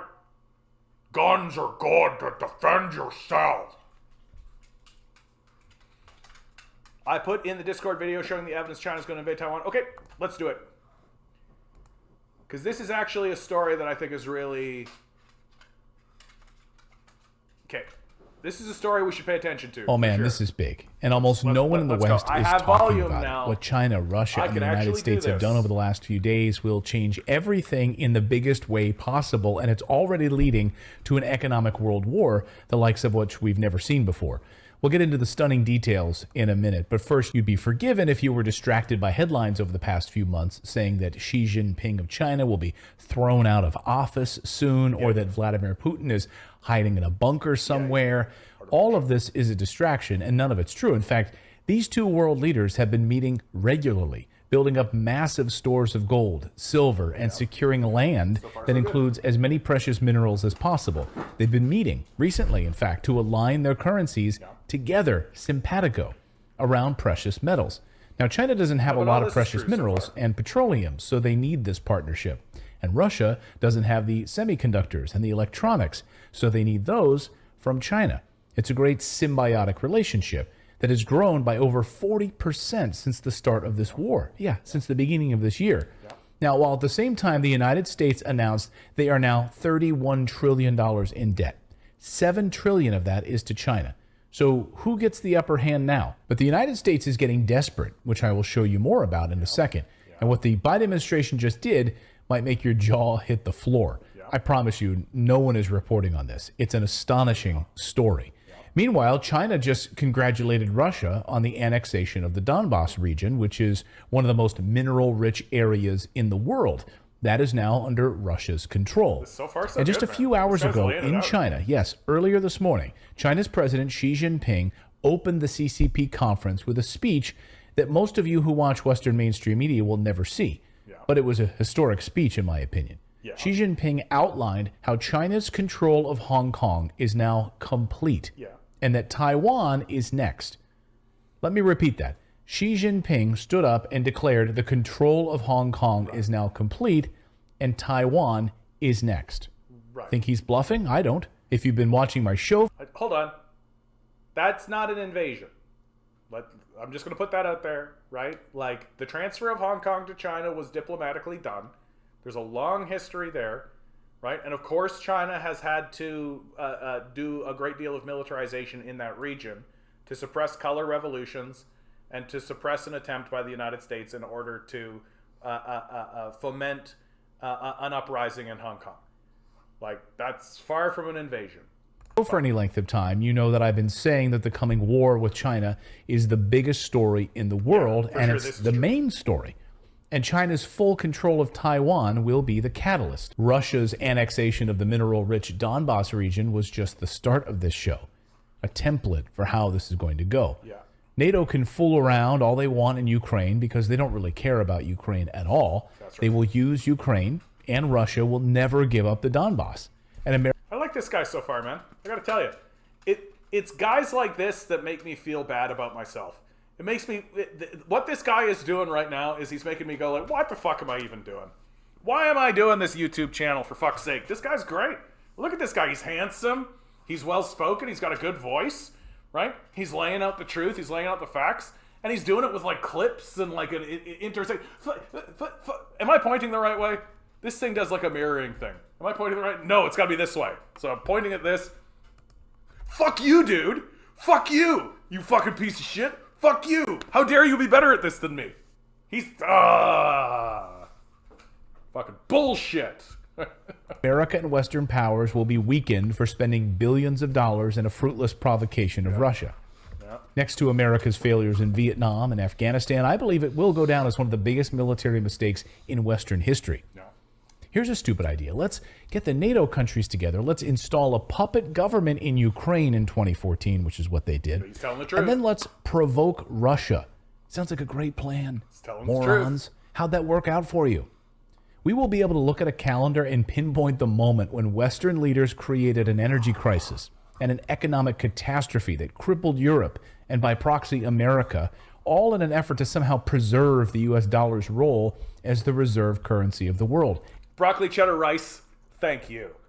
Thank you. If there was a way for me to do this and like click this and be like, you're the greatest person alive, I would do it. Bless your heart for saying that. I don't even care if it's true. Thank you. It didn't work. Oh, and now Russia controls eastern Ukraine, which is filled with precious minerals. It was a failure. The main movie is about to start, though, so get your popcorn, because it's going to take place in the South China Sea around Taiwan. I've said this before, and I'll say it again. China will take control of Taiwan. This is inevitable. The People's Republic of China will retake the islands controlled by Taiwan. And there's simply nothing the United States and NATO will be able to do about it. Listen to Colonel Douglas McGregor. Beijing This will guy's great. not Hold allow on. Taiwan This guy to right here. Oh, become no. a garrison state for. This guy here, I really respect this guy. And anytime this guy starts talking, I'm just like, perfect. Like, he's knowledgeable. He knows what he's talking about. He insists on telling the truth about everything. But he's still very, like, pro-American. Like, this is the thing that's really interesting about him, is that he's like, I forget what his he's former military, or he might even be military. I'm completely blanking on this. But, like, he genuinely believes that what America is currently doing is not in the interests of America. Like, I still think he believes in the idea of using war, and that he believes in the idea of mobilizing and moving forward like, I still think he's pro-war, but he just sees this series of wars that we're doing as completely a disaster. Yeah, Colonel Douglas McGregor. And his voice is so clear, his experience is so obvious, right? And I really value and because of his position, he's allowed to go everywhere. This guy pops up on Fox News. I've also seen him on, like, the Katie Halper show, right? And his opinion seems very nonpartisan, very much like, we got to be here, we got to go here, we have to go here, we got to go up here, all that kind of stuff, right? American armed forces or Japanese armed forces or any foreign power. And if they think that we are going to ally ourselves with Taiwan, if they think we are going to intervene to defend that island in the event of a dispute, then we will be at war with China for the reasons that I just outlined. And we are not prepared for that. We are grossly overstretched. We don't have the logistical infrastructure. And frankly, there's an old adage that everyone should remember. A ship's a fool to fight a fort. You have to fight China from the sea. We can't win that. China can absorb everything we throw at it. And the Chinese are happy to sit there, let us travel thousands of miles to reach them, and then sink us. He's right. But the real war has already started. I promised you a stunning story that might make your jaw hit the floor, as it did for me. This week, we learned what the Biden administration just did to China because it's scared of what's coming. Now, Michael Burry, you might know him as the guy who accurately predicted the housing collapse in 2008. Christian Bale played him in the big movie, The Big Short. Now, he tweeted this week and said this: a critically important story not getting enough attention, and he pointed to Jordan Schneider's coverage of what the United States just did to China. So what is this critically important story? Well, here it is. Quote, lots of people don't know what happened yesterday. To put it simply, Biden has forced all Americans working in China to pick between quitting their jobs and losing American citizenship. What a fucking huge story, actually. Losing American citizenship because they're working in China? This guy's right to have picked up on this. It gets worse. Every American executive and engineer working in China's semiconductor manufacturing industry resigned yesterday, paralyzing Chinese manufacturing overnight. Yeah, this just happened. One round of sanctions from Biden did more damage than all 4 years of performative sanctioning under Trump. But I mean, as if China's not going to be able to pivot, right? Like, I don't really buy into this idea that this is going to cripple China's semiconductor manufacturing. Like, it's, oh my God, it's paralyzed. Like, probably not. Like, probably not. Like, China's probably looking at that and being like, okay, like, that sucks. Like, that's a blow for sure. But, like, you're telling me that that there aren't going to be pro-Chinese people that are going to be like, oh, we can just fucking, we can just make our own shit. Like, this is the thing that America continuously does over and over and over again. I see it all the time, right? Is that they assume that China is going to act like Westerners. They assume that China is just going to throw up its hands and be like, oh no, that industry collapsed, or that move, oh my God, and that they're just going to be like, well, our hands are tied, right? But the Chinese government is actually interested in, like, national security, and is actually interested in nation building. And so if you leave with your semiconductors and you go somewhere else, China will just be like, oh, okay, well, we still have the buildings, we still have the workforce, we still have the supply chains, we still have all of that infrastructure. Let's just continue doing it. I don't give a fuck if the Americans left. Like, I don't care. Like, it's just so, like, it matters because it's, like, disruptive, but it's not going to collapse the whole thing, right? China's not going to let that happen because they actually have an idea of, like, oh, this isn't being done exclusively for the wealth of a billionaire, right? But when China does stuff, they're like, okay, if the most efficient way to get this done is to allow someone to amass more wealth than they should reasonably be able to do, then okay, like, we'll bite that bullet, right, existentially. But if those people leave and refuse to continue doing it, then we'll just do it. Like, the infrastructure's there, we already did it. And they've done this again and again and again. And it's something that just Westerners refuse to acknowledge because we worship billionaires.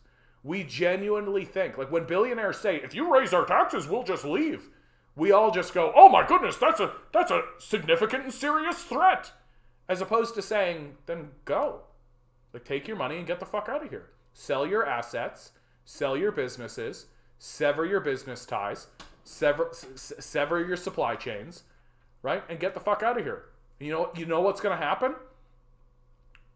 We'll just keep doing it without you.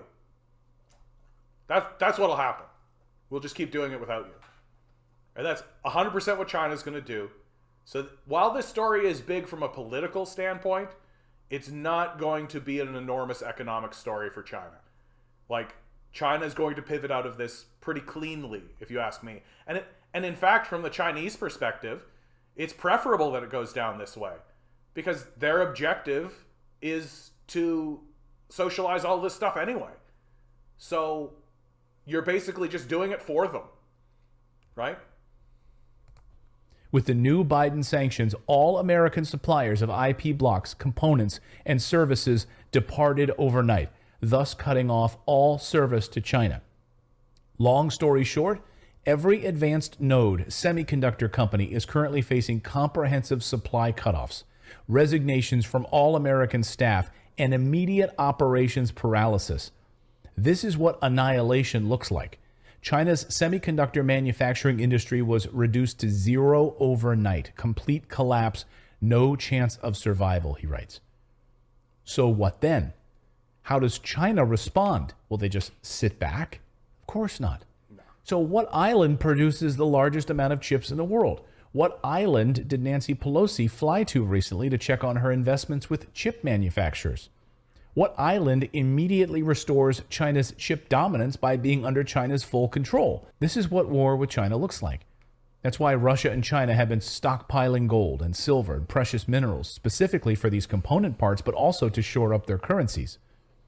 Zero Hedge reports that Putin has been building up his defenses against economic sanctions for years.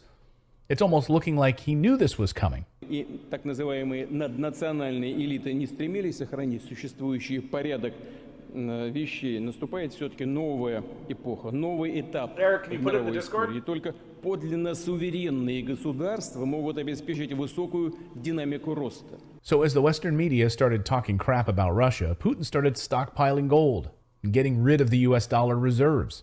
The gold experts I'm speaking to don't see this happening overnight. No, they see like a 6 to 7 year time frame for the scariest narrative. Like, the scariest narrative that's happening right now is actually the moment when the United States is no longer the reserve currency. Like, in my opinion, when the United States ceases to be the global reserve currency, that's when it's going to act its most erratically. Because it's going to use the only leverage that it thinks it has left, which is the military force that it has, and it's just going to start blowing up in order to try to regain some kind of prestige or some kind of dominance, and it's going to fail. Jack Reed got a great workout in listening to the absurdities of the death cult. Good anger, fuel those squats. You know what, Jack? That's how I should be promoting myself. I think you're hitting on something here. Do you really need that anger in your belly in order to get those squats in? Do you need a final kick to get in that last rep? Listen to the Canadian commie, and he'll fill you with the fuel you need to strengthen yourself against the death cults. Oh yeah, brother. All right. Let's continue with this guy. I love this guy. This guy's great. Let's listen more to this guy. What I love about this guy is that he's doing kind of like traditional reporting. So he's like reporting it in a very like serious, like a single kind of tone, like he's a news anchor kind of a person. Except he's being an adult, which, man, I appreciate that. And what I like about this is that if this guy's gonna do this, then it gives me the freedom to be exactly the person I am, which is just a kooky, crazy idiot, frankly. Perfect. Complete US dollar collapse and the rise of currencies backed by gold. That's why we partnered with our friends over at the Gold Royalty Company for this video. They're an amazing gold company that doesn't actually have to mine for gold themselves. They make money on the royalties by putting their money behind the best gold mining projects in the world and then reaping the best profits from the miners that do all of the legwork. It's a brilliant strategy. It's kind of like what Sony Music just did when they bought Bruce Springsteen's entire music catalog for $500 million bucks. Sure, they paid that up front, but what they're getting, of course, is non-stop royalties from those songs for years to come. So anytime a Springsteen song is played on the radio, boom, Sony gets paid. So it's very similar to how Gold Royalty Company makes its money off of the royalties from these gold mines that they've invested in. So G-Roy, I'll put their stock ticker up here on the screen. You can check them out on the New York Stock Exchange. And I'll explain more about them in a minute because it's one of the best companies in the world, in my opinion. And they're on their way to becoming a multi-billion-dollar gold resources company. So last week, Representative Alex Mooney of West Virginia quietly... We're heading towards World War III, everybody, and everything's terrible. And China and Russia are buying up gold en masse to subvert the American economy. And if you want to buy gold too, here's how you do it. You follow this ticker right here, and you can get involved and make money off the royalties over here. And I'm here to sell you this this supplement that if you drink this 3 times a day, it'll turn your poop gold. Someone's got to pay for this. It might as well be them. I'm making fun of it, but I'm fine with it. Like, really, I am. Like, everyone's got to fucking eat.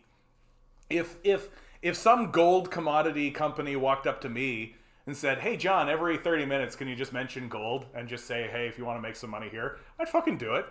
Like, I'd do it in a heartbeat. And I'd be upfront with you guys. I straight up would just be like, "Hey guys, these guys are paying me to tell you to go buy gold. Buy gold right here. Go do it." Someone's got to pay for this shit, but it doesn't mean I'm not going to make fun of it.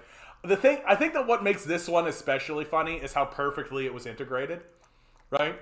That he's like really telling you, he's weaving this beautiful narrative about like the geopolitics, and he's correct, right? I agree with everything he says.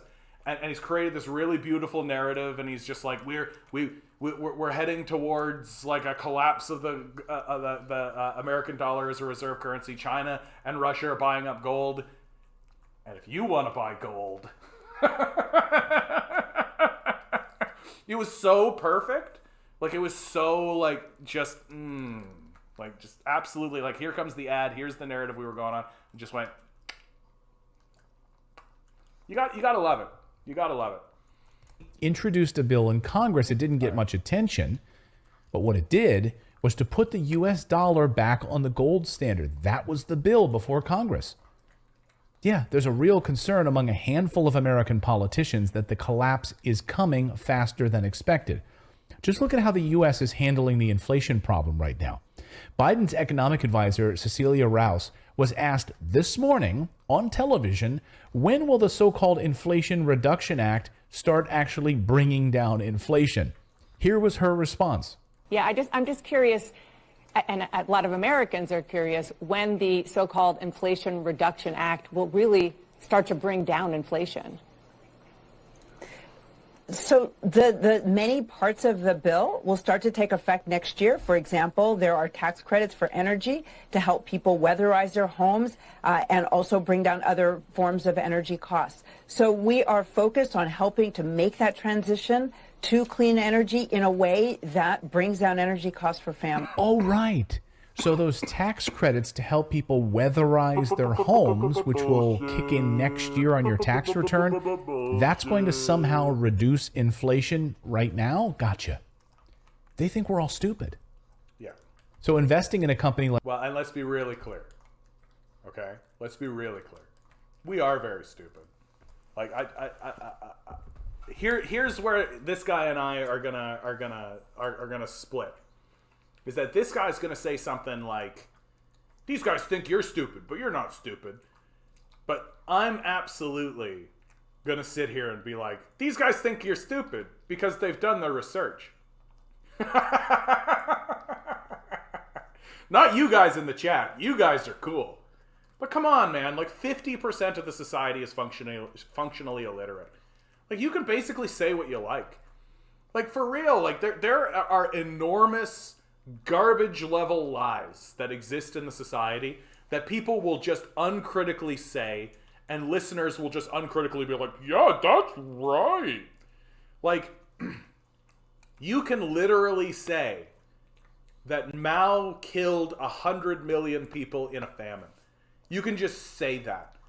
There was a famine in China and it killed 100 million people. You're just communism doesn't work. 100 million people died under Mao. And you're like, if you pause for a second and think, well, that seems ridiculous. It seems absolutely ridiculous on the face of it. The population of China at the time was only 600 million. So you're telling me like a sixth of the population died in a famine? So where's like literally, how does that not simply collapse the government? Like really think about that. And you don't even need to really think about it. Like, you're talking about a disaster so huge that it killed a sixth of the population, and yet somehow the government survived it. Like, that. If you have a famine that killed 100 million people, you're going to have 100 million people running from it. You're talking about turmoil on a scale that would just decimate and destroy the entire nation. Like, how is China still together? How did they manage that? How did they slide through all that? And then when you actually look at it for 30 seconds, you're like, well, where's the mass graves? Where's the memorial shrines? Where are the families? Where's the pictures? Where's the foreign correspondence? Where's the observers? Where are the political analysis during that period of time? Where's any of the evidence for this? Where's the refugee crisis? Where's any of this? Oh, it doesn't exist? And you could just say this shit in the public space and people go like, that's right. Mao killed 100 million people. Communism doesn't work because Mao killed 100 million people. And you can just say it because we're so fucking illiterate. We're so fucking illiterate. And Jack, if you dare to be stupid, you do that. Dare to be stupid. Dare to be stupid. Like Gold Royalty Company is a hedge against the coming collapse. Just look at the gold mining projects that they have. All right. You're right. You're right. This is all the rest of this. Yeah, gold. So gold is buy gold, and for me, buy gold, skyrocket. Okay. So this company is going to 10x over the next few years. Okay. Hey, redacted. I'm on to you. And your whole scam. I get it though. I don't hate what you're doing. Like, I don't really hate what you're doing, because I appreciate the position you find yourself in as a citizen of the world, right?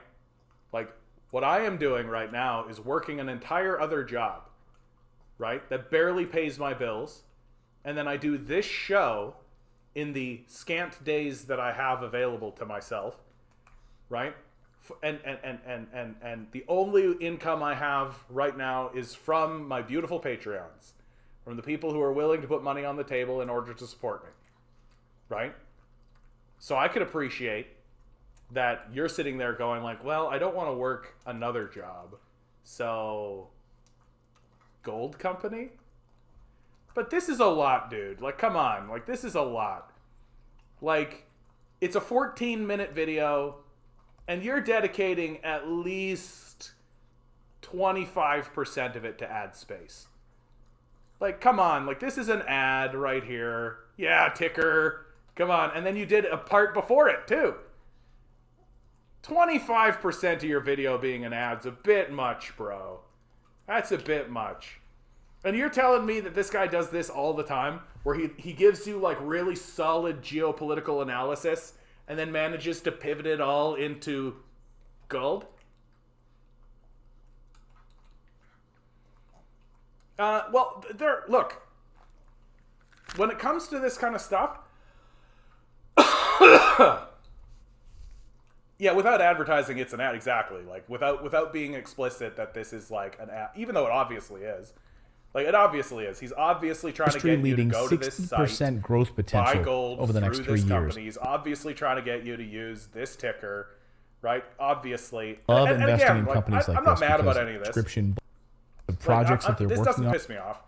Not like he's trapped too, and this is his way out, right? This is how he's trying to be involved in the narrative and in the process and maintaining his position and maintaining his credibility while simultaneously getting food in his face. It's fine. It's just yeah, where is the part about China invading Taiwan? Yeah, exactly, broccoli cheddar rice. Like, during this entire time, it's like, let's loop it back around to the initial point, which is that, like, all he did is really say that China is definitely going to keep itself invested in Taiwan. But there's no statement of an invasion. That, like, from what I have been seeing is China saying, we want to maintain relations with Taiwan, 2 systems, one country, and simultaneously saying, yeah, but they're not going to let America, like, give them billions of dollars of weapons and shit, right?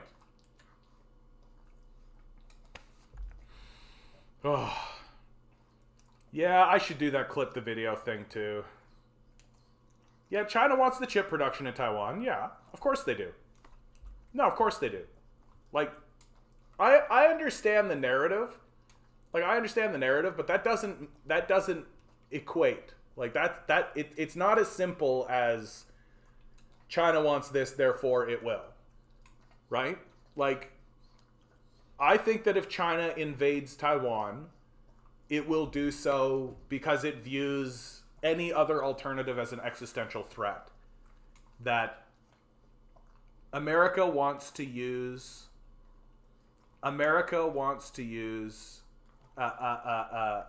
sure, America wants to use, yeah, all right, let's go. This will be handy. This morning marked the opening of the most... America wants Taiwan to be an unsinkable carrier off the coast, right? That's what it wants. And so and that's obviously what it's going to try to do. And if it tries to do that, that's China will invade under those circumstances, right? Yeah, fuck it. China should sell arms to the Oath Keepers and funnel those weapons through Tijuana. You got it, Compton. Let's start seeing some shit where China starts acting like America. CPP. This morning marked the opening of the most important meeting of the CPC's 5-year cycle. So what exactly is the 20th National Congress? Why is this year's meeting so important?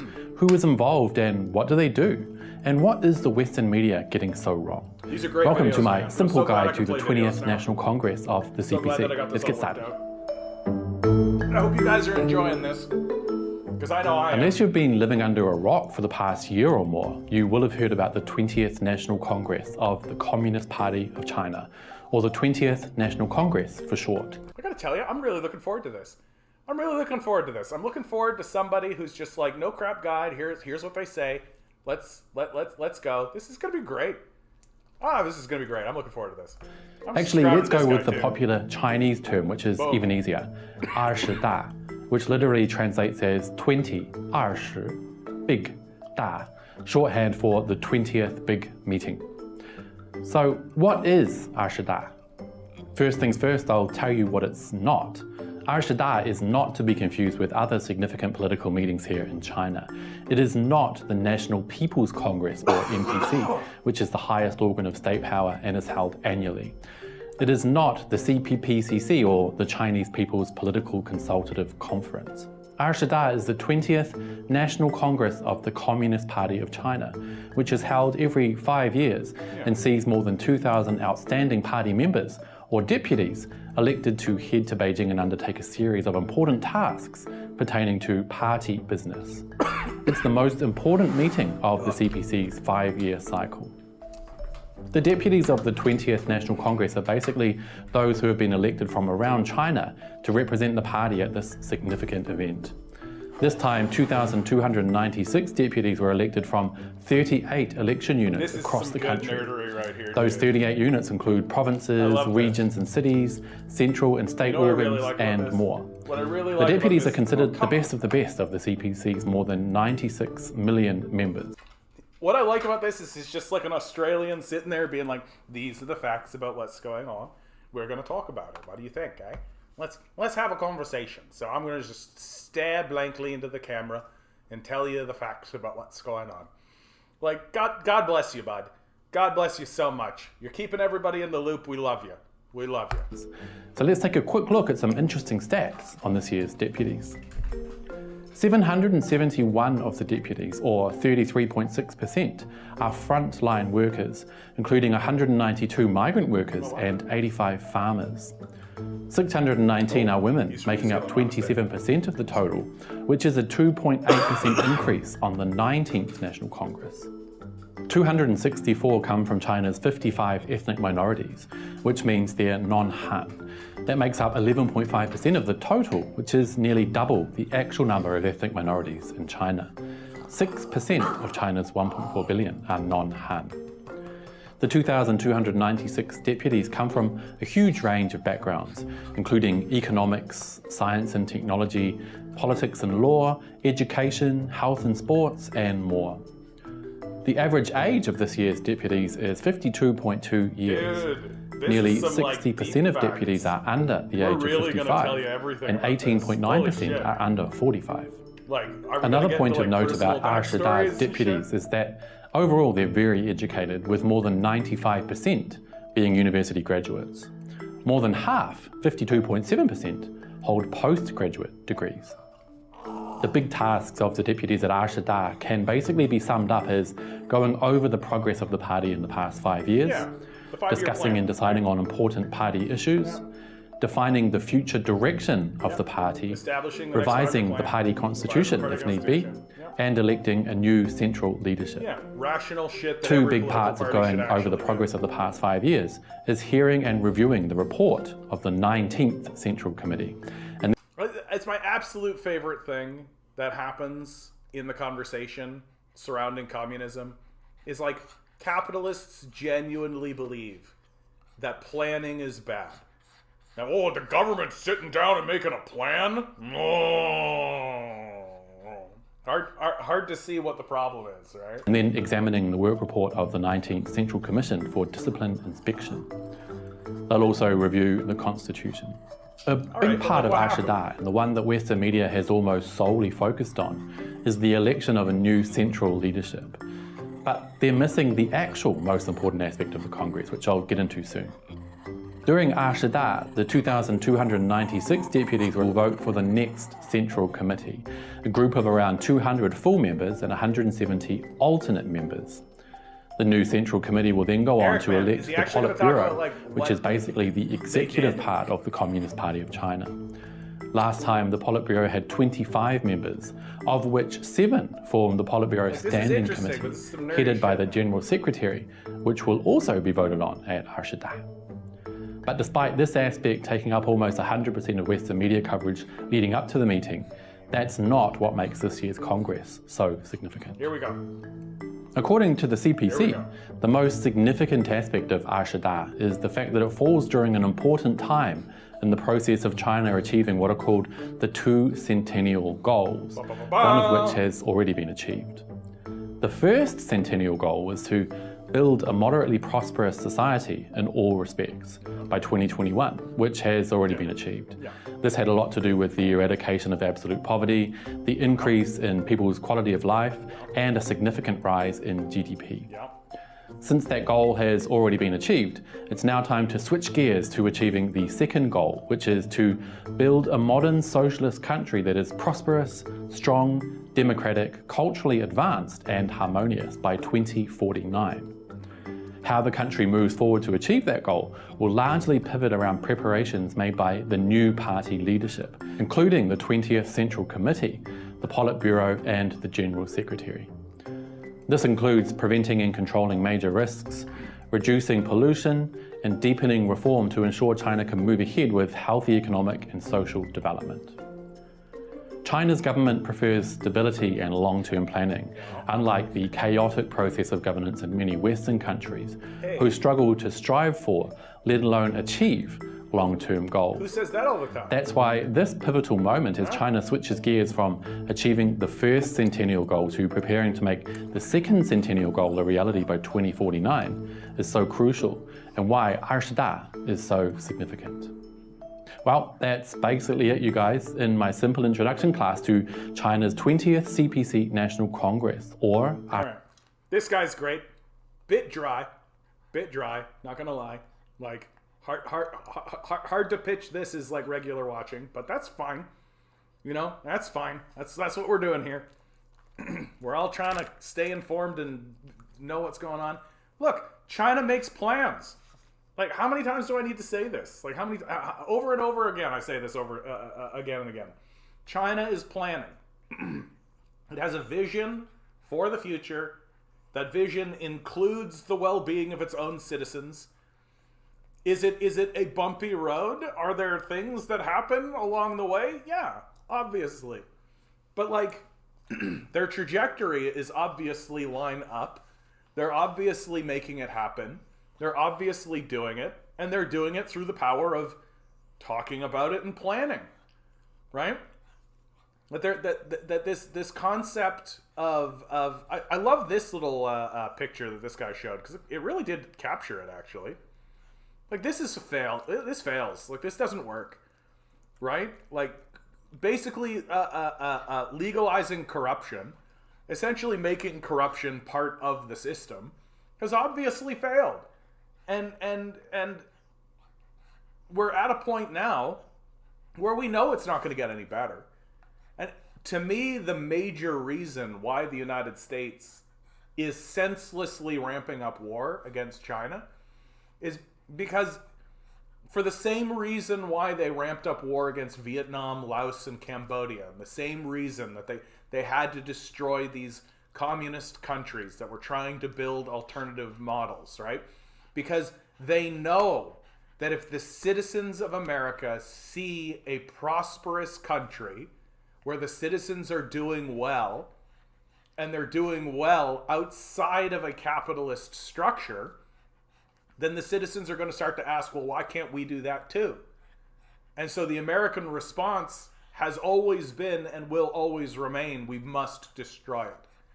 But now it's at the end of its life. It can't continue forward that way because it's run out of road. It's abandoned its citizens. It's denigrated its tax base. It's destroyed its own manufacturing sector.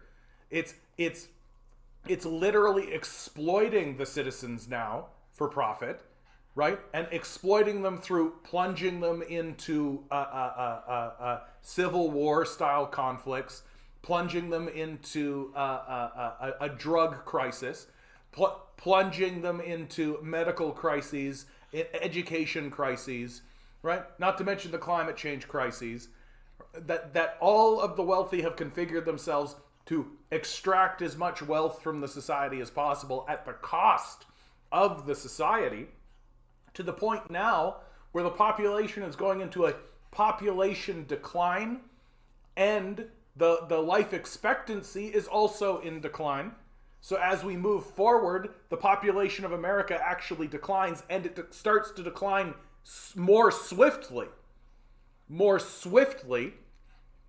And because there's no tax base, because they refuse to tax the wealthy, because they refuse to actually confront capital and actually attempt to build a stable society, well, then they can't fund this shit anymore, can they?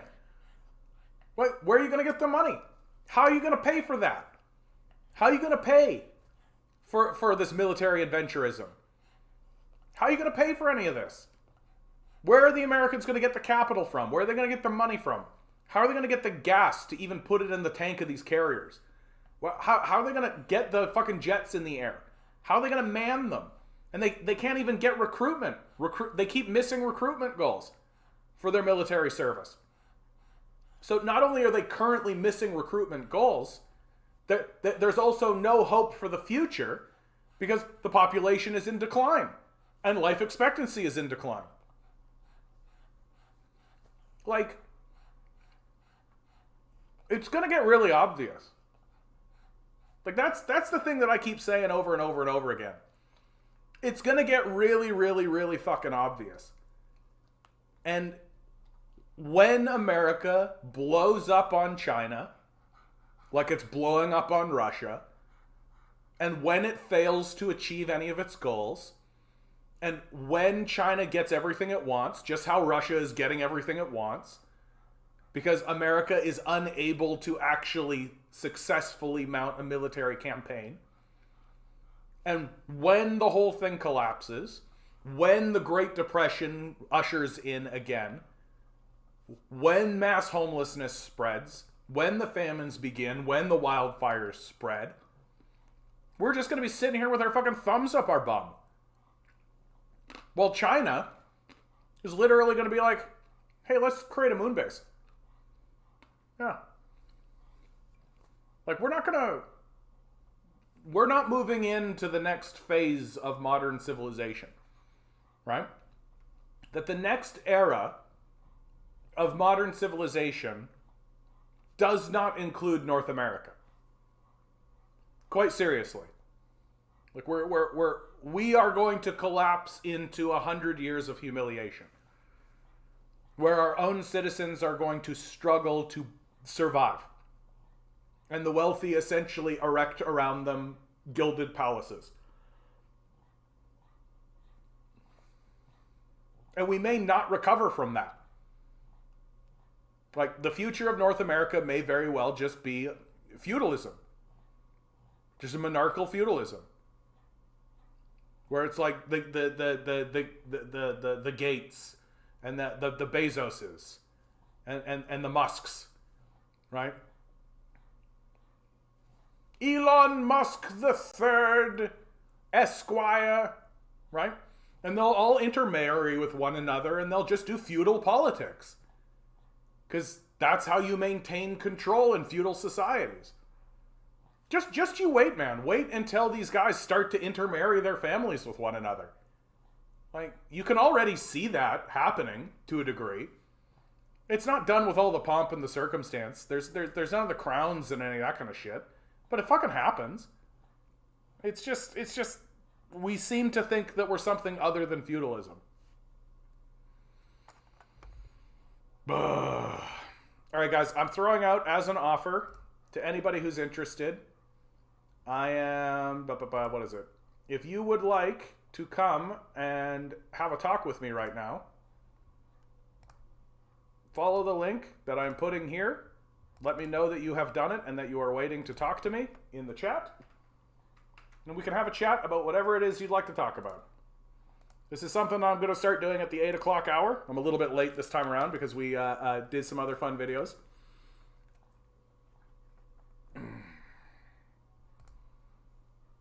God, I cannot believe this Kyle Rittenhouse bullshit. All right, let's start clearing some of this stuff. Clear. Yeah, clear. Gonna keep that one up. Clear. Activists occupy. Well, this is absolutely crucial. Like, this is going to become absolutely necessary for us moving forward. We're not going to be able to stabilize the society in any kind of meaningful or serious way unless we do this, right? Yeah. The end of right-wing economic credibility. I love that there is someone writing an article in October 19th, 2022, and still putting a little question mark behind the idea that, like, do these people have credibility? Oh, Eric, you're quite right. I promised that I would, and I will. Eric, of course, really, really caring about the COVID-19 idea, as somebody who is suffering from long COVID himself. Studies show long-haul COVID-19 afflicts 1 in 4 COVID-19 patients, regardless of severity. A patient's age, prior health, or severity of their COVID-19 case does not seem to matter. More than 1 in 4 COVID-19 patients developed long-haul symptoms lasting for months, even if it had mild cases, according to a handful of studies that have emerged recently. Doctors have been estimating 1/4 to 1/3 of COVID-19 patients become long haulers, as many patients call themselves. Now, 4 studies published since February confirm that range. They show that 27% to nearly 33% of patients who had COVID-19 but did not need to be hospitalized later developed some form of long-haul COVID. Those numbers are in line with what we've seen, said Christian Sandrock, a UC Davis health professional of pulmonary and critical care medicine. What's good about these studies is they help our patients. We can say you're not alone. What you're going through is starting to be defined. Another consistent finding is that it does not appear to matter whether non-hospitalized patients had more severe cases of COVID-19, mild cases, or even cases that caused no symptoms at all. Just as consistently, age or prior health, whether people were active and fit and had some previous health issues like diabetes or respiratory problems, made only a very small difference, if any, among hospitalized patients.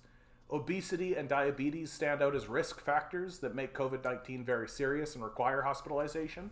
They also increase the risk of those hospitalized patients to develop post-COVID symptoms, said Sandrock, who works with the UC Davis Health post-COVID-19 clinic.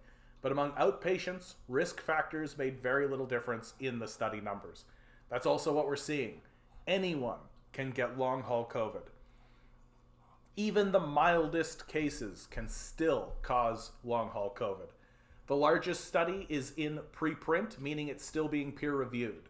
Researchers examined the medical records of 1,407 people seen at a range of University of California outpatient clinics and found that 27% of those patients suffered from shortness of breath, chest pains, coughs, or abdominal pain 2 months after being sick with COVID-19, and that nearly 1/3 of those patients had no symptoms during their original infection. A study from the University of Washington, published in February, found that 32.7% of COVID-19 outpatients developed long-haul symptoms, and 31.3% of the hospitalized patients became long haulers.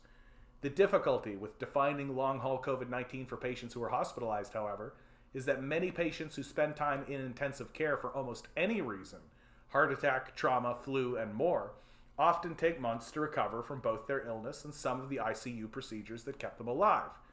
What's so unusual is to see a large group of people who seem to have less severe cases have such long-lasting symptoms, Sandrock said.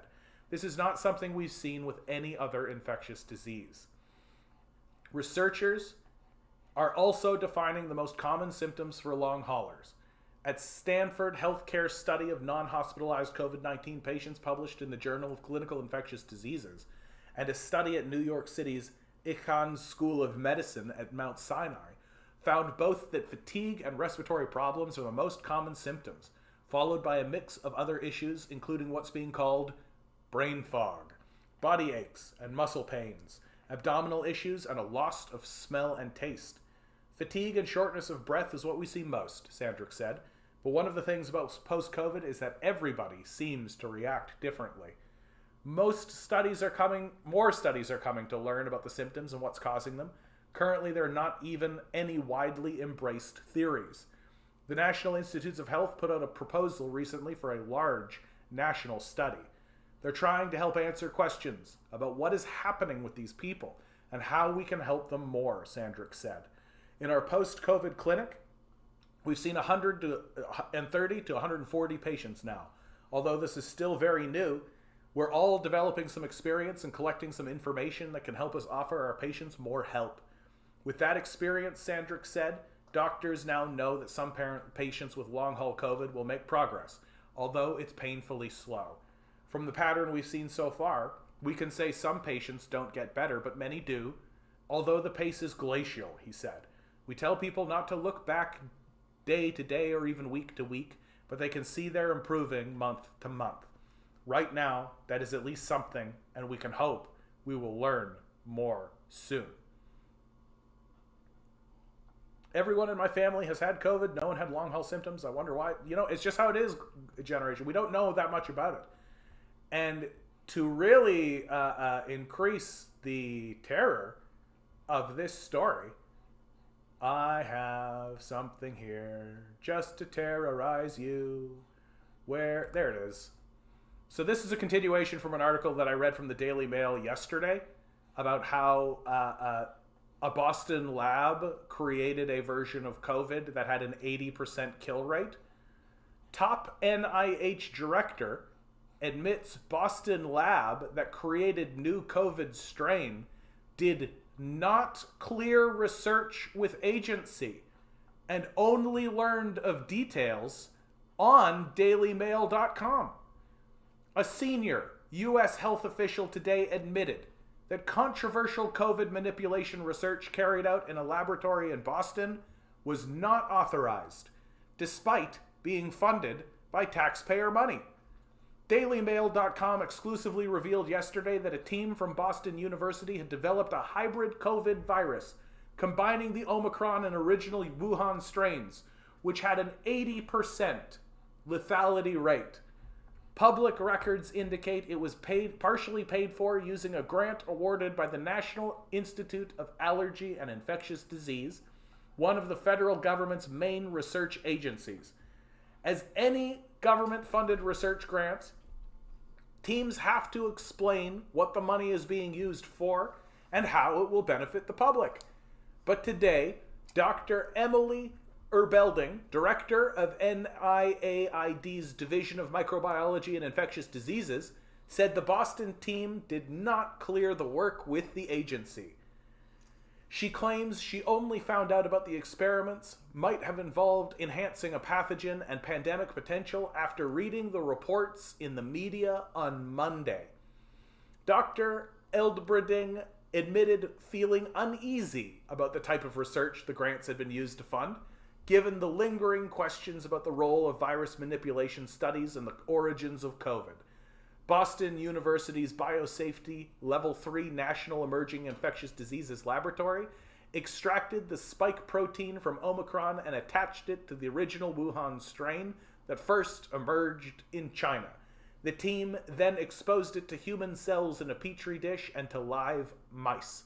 The mutant virus killed 80% of the rodents. The researchers quickly came under fire from many scientists and politicians alike, who said they were playing with fire and accused them of conducting gain-of-function research.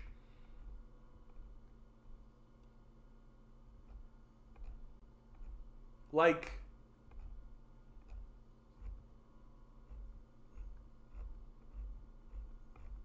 get fucked.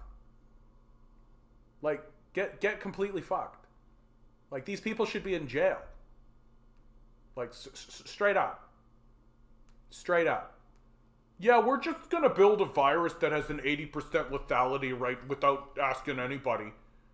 Like, how is this anything short of abusing your station to work on projects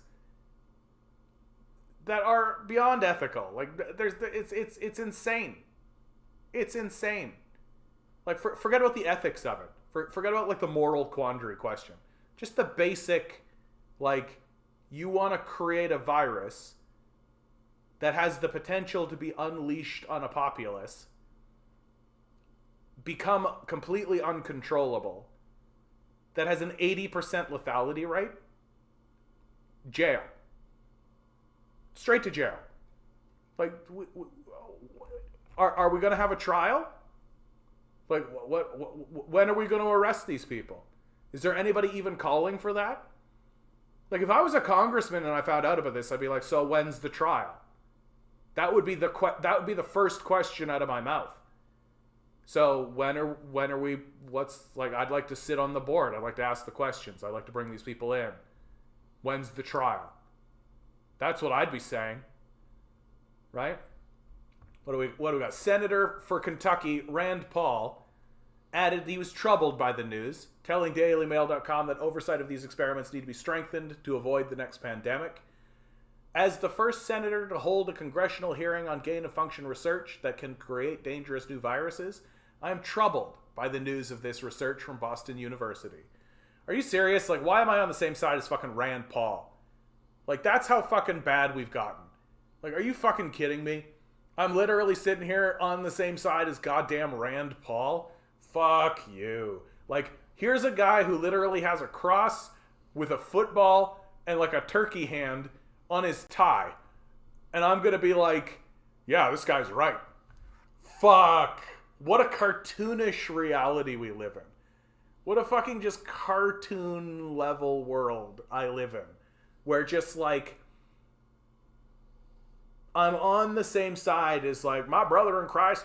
I tell you, what we need to do is we need to create a prayer circle for one another. We all need to grab each other's hands and say the prayer to Jesus Christ to protect us from this COVID virus scam.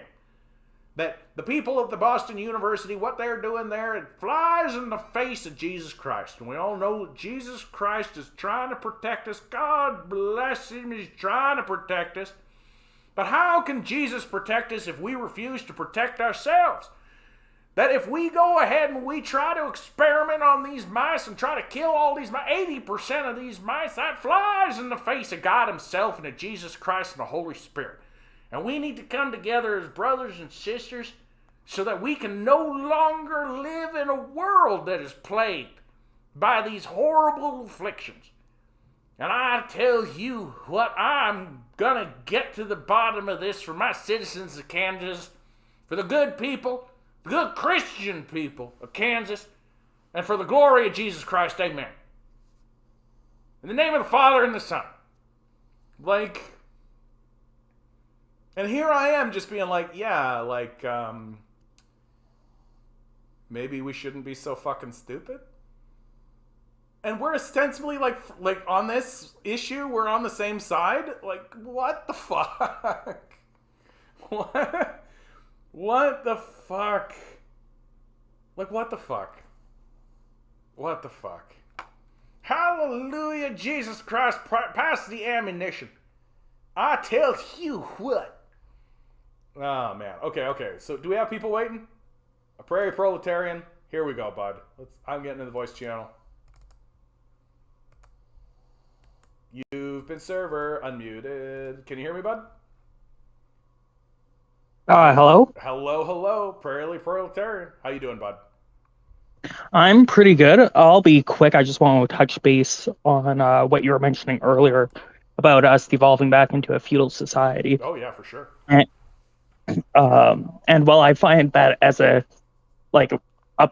possibility for sure, one thing I've noticed just, looking around in my reality here in the prairies is that radicalization to the left is happening immensely quickly. Myself, I would have been one of those completely illiterate people who said, oh, communism killed 100 million people in 100 years 3 years ago.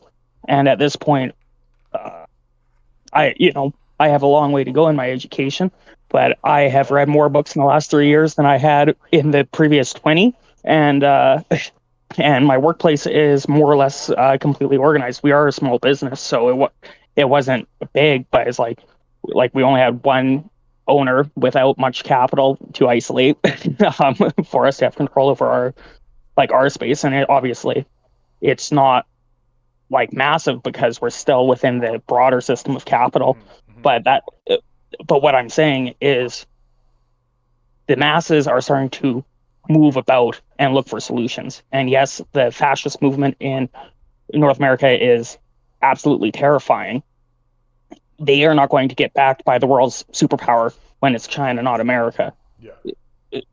So the rebuilding of the left is going to be a very difficult process, but I think we can do it. Well, especially without, yeah. You're calling in from Saskatchewan, yeah? Sure am. So Saskatchewan's a beautiful, beautiful province, right? Because you've got a lot of benefits going on in Saskatchewan. So benefit number one is that Saskatchewan's the birthplace of Tommy Douglas. It's the birthplace of the NDP, right? That socialism's greatest successes in Canada spawned from and came out of Saskatchewan. So you've already got like a historical lineage there that I think you can easily tell people. Like all of these people that are saying like, oh, communism is bad or social. Well, you can kind of pivot them right into Tommy Douglas straight away and use a lot of the Tommy Douglas stories and language. I think that plays pretty hard in Saskatchewan. Saskatchewan also has another real benefit to it, which is that there's not that many people there. And it's easier to organize if there isn't actually that many people, because the real, here's something that the death cult doesn't want anybody to know. Do you know what the fastest way to get information through a populace is still today? Word of mouth, right? Word of mouth. You got it. Word of mouth is still the number one way to spread information. That it isn't actually these digital platforms. It isn't actually social media. It isn't the news. It isn't any of that. It's literally people just gossiping in the streets. And so that's why it's so important for them to destroy communities, to make sure that people aren't actually talking to one another. Because if they can do that and keep people reliant on the slower forms of information spread, in which they can promote a certain form of isolation, then they can staunch the flow of information. So I'm happy to hear you say that you're seeing successes in Saskatchewan, because Saskatchewan is one of the, like, God bless Saskatchewan, man. Like, God bless Saskatchewan. Yeah, for sure. Don't get me wrong. There's still an overwhelming power of reaction here. But I think that as we, get deeper and deeper into the poverty that capitalism brings all around the world, that reaction is going to realize, hey, these last 20 odd years of being hyper right wing has got us nowhere. Yeah. We've lost control over our natural resources. The potash mines, right? I remember that used to be Crown Corp, and obviously I hate to have to say Crown Corp instead of People's Corporation, right. But privatizing that is putting our a lot of the things that I enjoyed growing up, such as the farm here in the city, instead of being powered by the state, essentially, it's now totally reliant on the goodwill of this private entity that will stop supporting those kind of things once the profit rate falls, as it has a tendency to do. Anyway, so that's my hope. I don't see it anywhere soon, us waving red flags in Regina or anything like that, but I do think that there is hope in North America that we can organize, because fundamentally there is a revolutionary potential where there are common people. So that's all I have to say. I'm a little camera shy here, so this is as much as my social anxiety can handle. So I'll keep listening. God bless you, man. Well, thank you. Thank you for your update from Saskatchewan, but I appreciate that. And thank you for trying to overcome that social anxiety in order to talk to me about it. I really appreciate that. Hey, cheers. Bye. All right, I'm going to put you back on mute. And I am going to say that one of the things that I think it's important to remember for all of us, and I'm saying this for my own benefit as well, because I've been a bit frustrated over this past couple of weeks, is to remember that nothing is going to convince people that capitalism doesn't work more than capitalism itself. That our role is not actually to convince people that we are correct and that there is a better way to move forward. Our role is to try to create local, stable systems of support around ourselves, so that as the systems of capital begin to collapse, and of course you make it aware of what you stand for and what you are, but as these systems begin to collapse, people will know where to turn, and people will know who to look at, and people will know what to talk to. So if you are frustrated, as I have been frustrated, and I'm hoping that I can get over that frustration by saying this aloud. If you're feeling frustrated because you're not seeing gains in your community, or you're not seeing gains in your society, you're not seeing the gains that you would hope to have seen, free yourself from that. Free yourself from that. Deburdenize yourself from that. Let that go, and focus instead on creating those local connections and those local groups and those local communities, and expand those out if you can, because as the system of capital collapses and people become more and more convinced that there must be an alternative, well, then you are going to be that voice and that alternative when they are ready to hear it. So nothing's going to convince them more than capital itself. So free yourself of that burden. All right, now we're going to move, and we're going to have a good talk with our good man, Eric the Red, big giant. How you doing out there, Eric? Good. Actually, Nova Scotia Communist is actually before me. He's not in the Discord. He's not in the Discord. You got to be right here. That's very kind of you, bud. How you doing, Eric? Good. The one thing I'm noticing. One second here. Okay. The one I'm noticing about the whole using Discord is that if you join through the Discord into the general chat, you're not going to join the conversation. You have to use the Discord link from where you post on your channel. Sorry, mate, I don't understand what you're saying. Like, okay, when I try to join the chat through Discord without using the link that you post on the YouTube channel, because I'm in Patreon. Let's not worry about the technical aspect, okay? Let's just move on and talk about something else, okay? I'm not worried about. Okay, fair enough. I'm not worried about the technical aspect right now. Okay, fair enough. What's going on out there, bud? Right now, I've been learning more about the Russian military, like how they actually operate inside it. And the one thing I've been noticing is that first off, yes, they're going to win this war. There's no question about it. But there are things that they're doing is extremely corrupt. Oh yeah. And today I was listening to a video about this. Basically, this person who was a Russian conscript and detailing his experience as a as being a person who got conscripted through the mobilization. He basically got only 6-day training, went into the front line to be basically with subpar equipment, and saw his entire platoon destroyed. Oof. And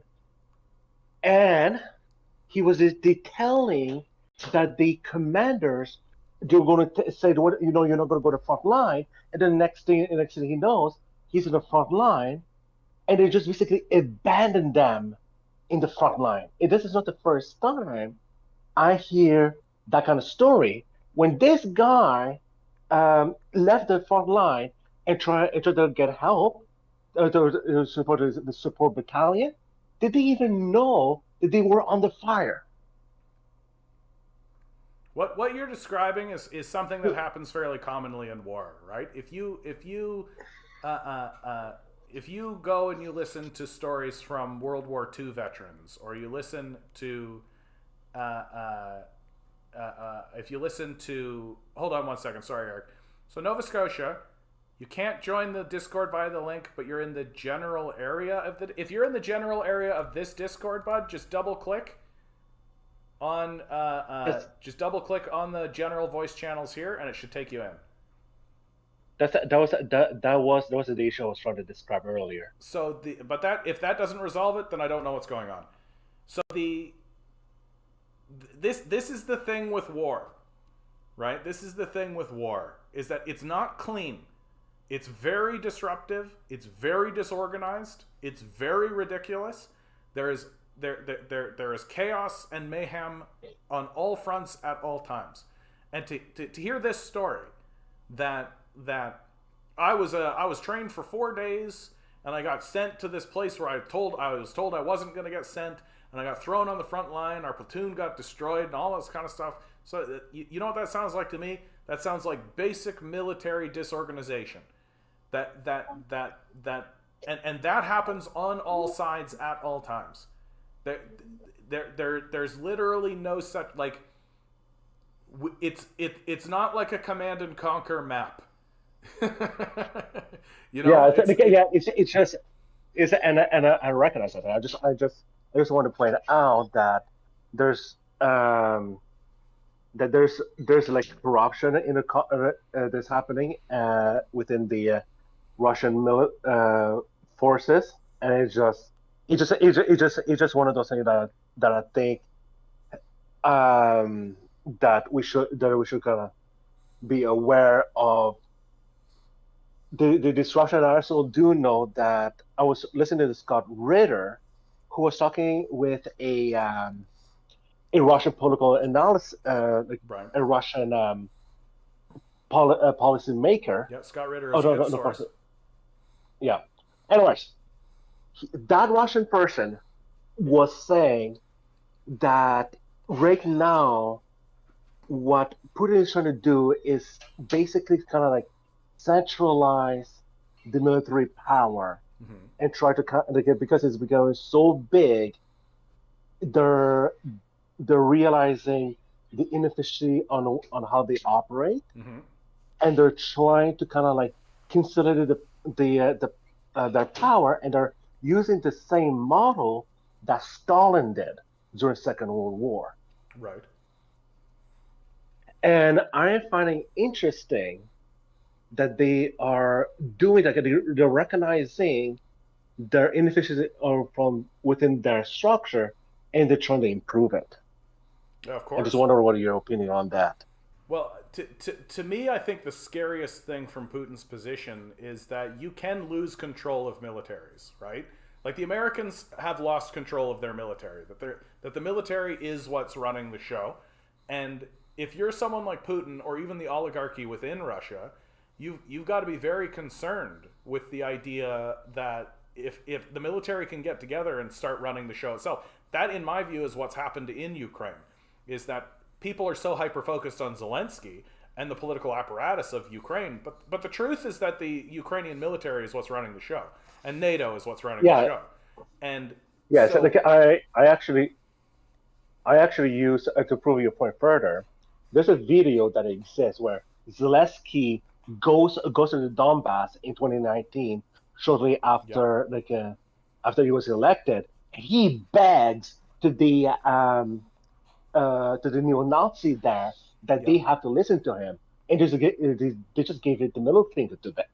Yeah, that's so. And I keep asking the pro-Ukraine supporters, who runs the show? The guy who's begging the other guy to stop, or the guy who's giving the other guy the middle finger? Yeah, and Zelensky was elected on a platform of ending the Donbass war.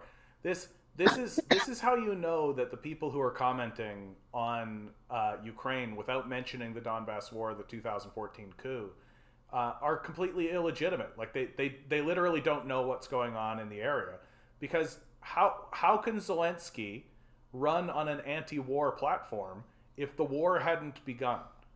Right? Like this is the great distraction, right? That Zelensky ran on a platform of pulling people away from the Donbass region, and then was essentially told to go fuck himself.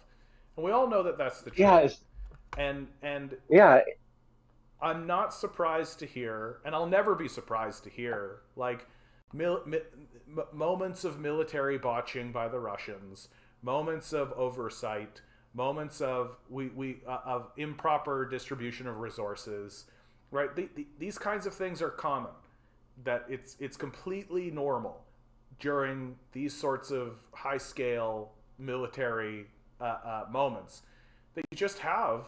Like for God's sakes, like I think about World War One. Like in World War One, the Gatling gun was the reason, along with rifling, but the Gatling gun was the primary reason why World War One actually happened. That before World War One, the way that wars were fought is that men stood in a line and shot at one another, and then there was a bayonet charge, and the whole thing was over in a day. Well, and then they introduced the Gatling gun, and all of a sudden, the Maxim gun. Yeah, thank you, Ligon Disease. Thank you. We're keeping us honest here. And the military minds of the day genuinely didn't believe that the Gatling gun was as destructive as it could have been. And so they would send just waves of men at a Gatling gun. And literally we have journals from these guys being like, just send more men. It can't kill them all. And the answer to that is yeah, of course it could. Right? You just don't understand what this thing's capable of doing.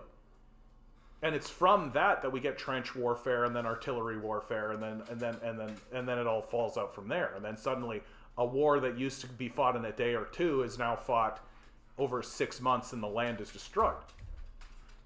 And so that's just a clear example of how military men and military strategists can sometimes just be fucking clueless and just not know what's actually going on, and misappropriate resources. And you're gonna see it. You're gonna see it. It's an inevitability. Like it's almost impossible to avoid. I do have one question for you. Sure. Because this is something that there's a comment that I keep hearing from Eastern European. The one thing I'm going to leave that for now, but I'm going to focus on my question, on my point. They keep talking about how Russia, when they mobilize people, they're going to pick minorities in Russia as their fighting men, but they're not going to touch the people in Moscow. Do you know if there's any validity of that claim or not? And I've seen some people saying that during the USSR they were also doing that kind of things over and over again. I mean, it was some. Go ahead. The people who are most willing to go to the front lines are always going to be the most desperate. Like that's just the hard, cold reality of war. Like, what is the type of person that is willing to leave where they live, leave their country, leave their city, their town, their house, their job, like leave their semi-comfortable lifestyle and travel to a frontline war where they are trained to shoot a gun, right? Who are the people who are actually going to do that, right? Yes, and I understand that it's a bit more like a voluntary aspect, but it's different when the government is doing like a conscription of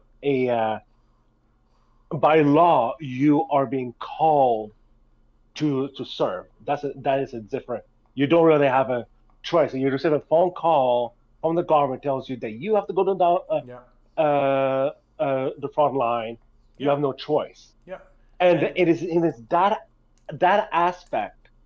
From what I heard, they say they're going to pick the minorities over over the Moscow or other people like that. Right. Their government will select.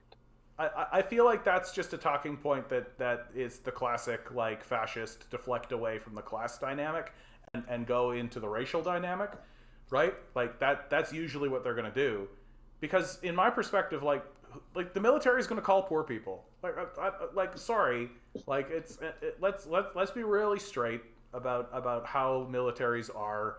And what every military, a communist military is going to act this way. All militaries are going to act this way. They are going to contact the people who have the least amount of resources to resist. That's absolutely the truth. And there's just no reason why we should bullshit ourselves that that's the case. War is hell, and it reveals brutal aspects of human civilization and what it is to be alive as a human being. And if you have no resources, right, if you're poor and you have no connection to what's going on, then that's who the government's going to call, right? If you have a lot of resources, right, if you have an ability to defend yourself, if you can hire a lawyer, right, the government's not going to call you. You know, it really is as simple as that. And I'm sure that you can create a correlation between a military that is exploiting the poorest elements within its society and ethnic groups. So, for example, in the United States, unshockingly, who are the poorest people in the country? Well, that would be the black community, right? Those are the poorest people in the country, right? You can find pockets of what's called white trash in the society, right? But without a doubt. So if there was a conscription and the United States started calling up the poorest people who are least capable of fighting back, you would end up with it disproportionately affecting black people. And I suspect that there are similar elements of that happening in Russia as well, right? Like, let's not bullshit ourselves about why. It's not that the military is going, aha, here is our chance to purge ourselves of an ethnic minority. It's that they're going, who's the poorest? Who has the least amount of resources to resist a conscription effort, right? Call them. Oh, they ended up being of this ethnic minority? Oh, okay. But what matters to them is that here's a person that can't fight back, has no legislative power, doesn't have the time or the resources to be able to fight back, and is going to get a gun put in their hand and stand on the front line. That's what they want. Yeah. Okay. I understand your reasoning. It just kind of like shocking to me to consider that kind of thing, because I usually don't really look at military history at all. Well, and when governments and when societies begin to act in the way that you are talking, which is by purging itself of ethnic minorities, by purposefully targeting ethnic groups, it doesn't do so secretly. This is a talking point that I say all the time when it comes to these sorts of issues, and people see, like, apologists or people who are trying to, like, you can see this in the Uyghur genocide narrative, right? That China's creating a genocide against the Uyghur population. Okay, well, when societies do that kind of stuff, they don't do it secretly. There's no such thing as a secret genocide. There's no such thing as a secret agenda against ethnic minorities. It doesn't exist. When that kind of stuff happens, it happens openly, it happens full-throatedly, it is passed through Parliament with resounding support, with lots of people saying aye to it. It doesn't happen just as a secret cabal behind the scenes. It just doesn't go down that way. Yeah, to refer to your point on that is, let's pick the whole Holodomor narrative. Like, I have talked to many people of, show me from the Soviet archive. Yeah. Where does it actually say that we're going to exterminate the Ukrainians? No, where is that? Where's that policy? Yeah, it's just not intentionally done. Like, not, and honestly, like, the whole narrative of the Holodomor being an intentional event, like, what, are the fucking Russians crazy? Are they insane? You wanna create a famine in like the breadbasket of your country? Like what? No, what the fuck? Like this isn't some like the Ukraine in the Soviet Union was not a little side project for these guys. Like Ukraine is a crucial country, and you can see how the crucial nature of Ukraine is playing out in today's modern period. And the idea that the Russians would actually create a genocide there or create a famine there, it's madness upon madness. Like, what are they, psychopaths? Like, they're not capitalists, right? They actually care. Yeah, anyway. And if you actually look at the dynamic of what is happening over that region, is during that time period, is you have the West and East struggle, where the East they were very much communist, and they had their own they had the parliament, all like you had the National Communist Party, the government, all of that. It was again the Western Ukrainian who were fighting against the East and trying to conquer their lands, which also was the same people who created the whole narrative about the Holodomor, all of that stuff. Well, the Holodomor narrative comes out of the Nazis, like straight up. Like there's and there's no reason to fuck around with that. Like the reason. It was the Ukrainian Nazis, absolutely. It was the Ukrainian nationalists who were supported, who end up working with the German Nazis. Yeah, I absolutely agree. And but again, it was the western part of Ukraine who was doing that shit, not the eastern part. Right. Okay, Eric, I'm gonna say farewell. Yeah. Thanks for tuning in, bud. I hope you're doing well out there, bud. All right. I love talking to you guys. It's really nice. Yeah, Russia is a capitalist country. Yeah, absolutely. Will it perhaps transition away? Only time will tell. This period of time in Russian history is going to be like, where will Putin stand in the history of Russia? Like, how will the Russian citizens come to view Putin? That when polled, Russians tend to view Stalin with a positive view. Right? That the Russians have walked away from the Stalinist period thinking that he was a decent leader who was trying his best for the citizens of Russia. How will Putin stack up, do we think? We'll see how it all goes. Cotton is saying, my local bus system may end up going on strike starting Friday. I hope that doesn't disrupt you, bud, but good for them. Good for them. Okay, guys. Thank you so much for tuning in. I hope you're all doing well out there. I hope you're having a beautiful time. Always remember, each and every one of you is a quantum being walking around in quantum energy. These billionaires are spending hundreds of billions of dollars in the hopes you'll never realize it. You'll just stay the good little commodity they need you to be. Rebel. Revolt. Repent. Good luck. We're going to need it.